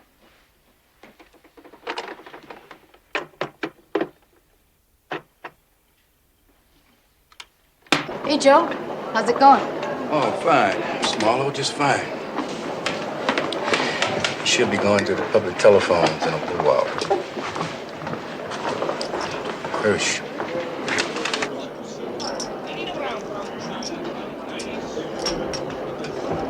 Joe, get over there and see what you can do. I'll keep an eye out for Malik. I gotta get that number. Right.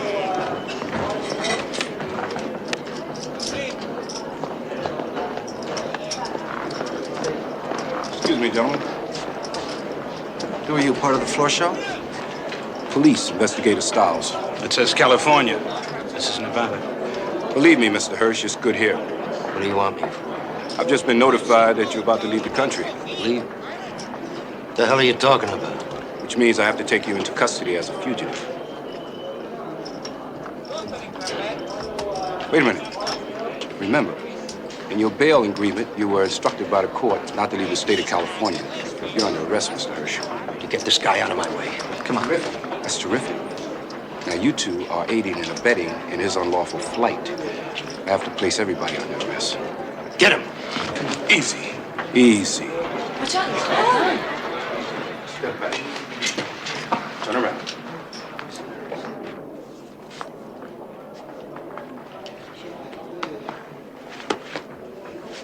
Well, isn't this sweet?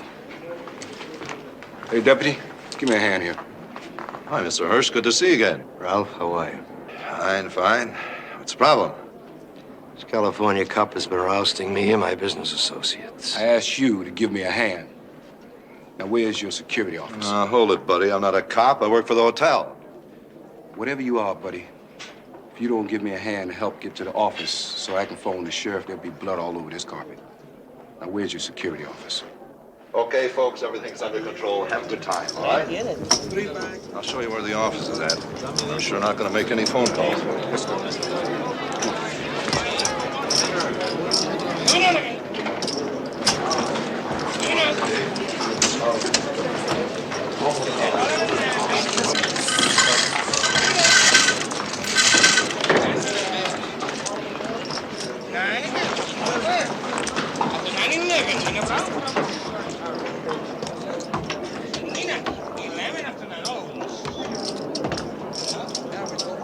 What do you mean, what's going on here?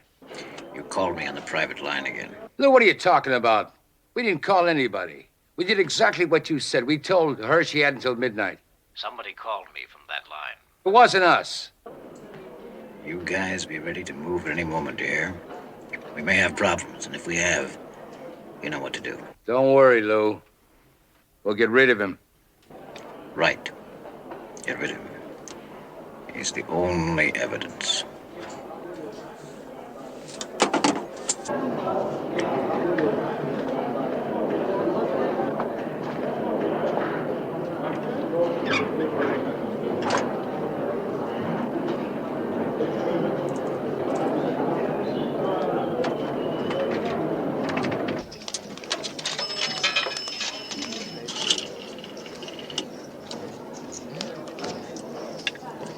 Operator.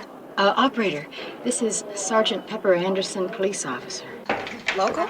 No, out of state, registered. I see. I'll have to ask for your code and number. 311-794. 794. Right. Well, thank you. And how may I help you? There was a phone call placed from this phone just a few minutes ago, and it might have been out of state, probably to the 311 area. I'd like you to run a trace on that call. When you get the number back, notify Sergeant William Crowley. That's Crowley at this number. 311-555-9000. He'll have the subpoena. Thank you. It's the police. They want me to run a tracer.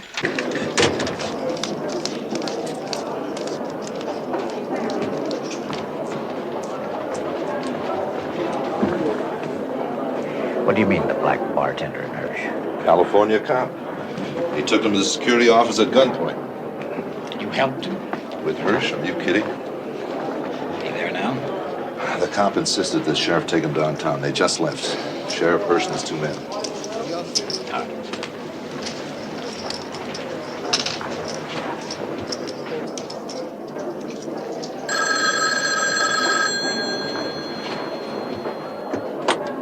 Yeah.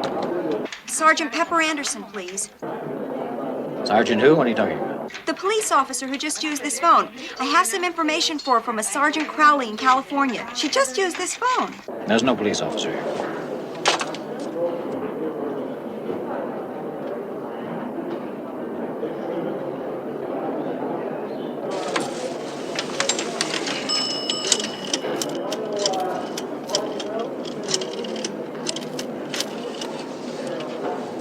Palmetto. Page Miss Pepper Anderson, please. Telephone call for Miss Anderson. Miss Pepper Anderson, please.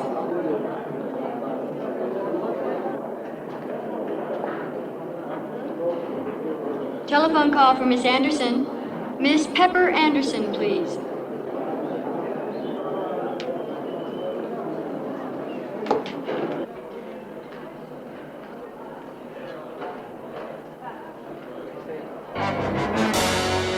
Yes, did you have a page for Miss Anderson? I have your phone call, sir. Cancel it. Canceled? Yes, ma'am. Well, do you know who it was or where it came from? No, ma'am. Do you know if it was from in the hotel or outside? Outside phone, ma'am.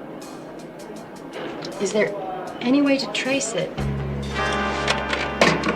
Pepper, where have you been? I've been looking all over for you. How about it? You and me upstairs, another little drink. Who's Pepper? You are, Sergeant Anderson. Come on, let's move it. Be good for the ankles.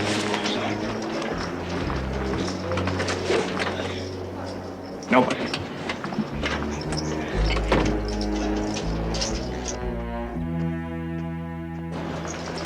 Hey, Matt, have you seen the Marlowe girl? Who? The new girl, the blonde you were dealing to earlier. Oh, yes, yes. I saw her go upstairs with the boss. Hey, wait a minute. I wouldn't go up there now. I think the boss is burning about something. Come here. Not this time, buddy.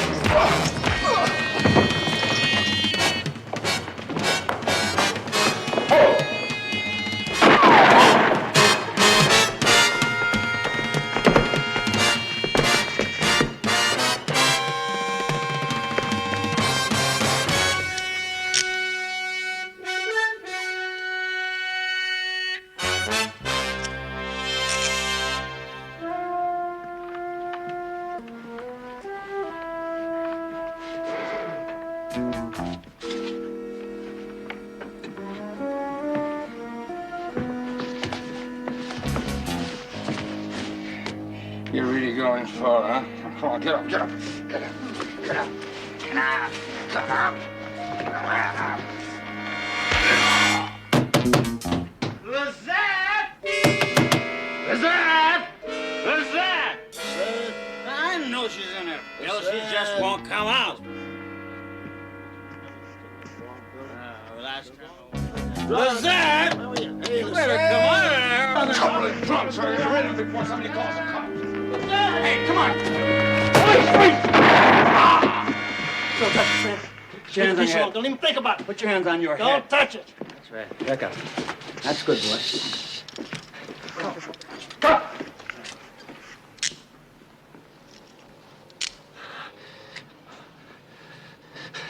Somebody better call an ambulance for this guy.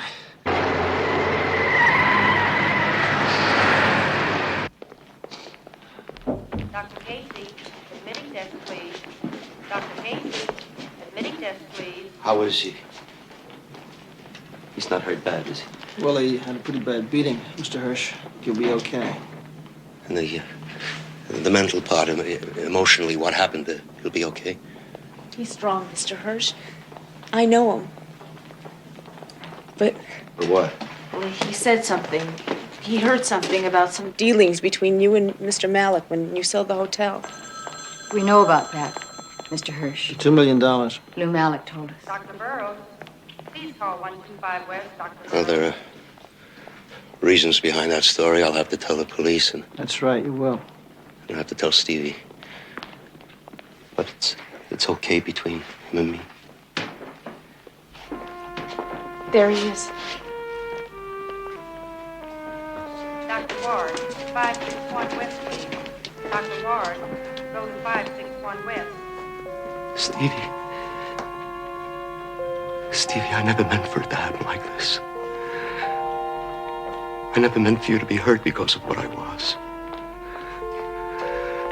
Stevie, you know how much I love you.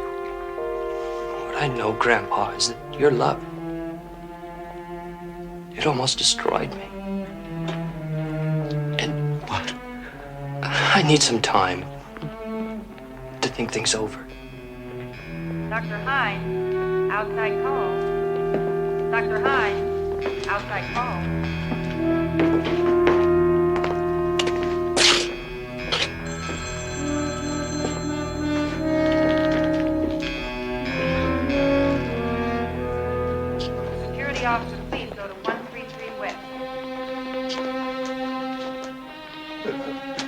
his grandfather. Mr. Hirsch, you lived your life your way. He has to live his. We'll be in touch with you, Mr. Hirsch.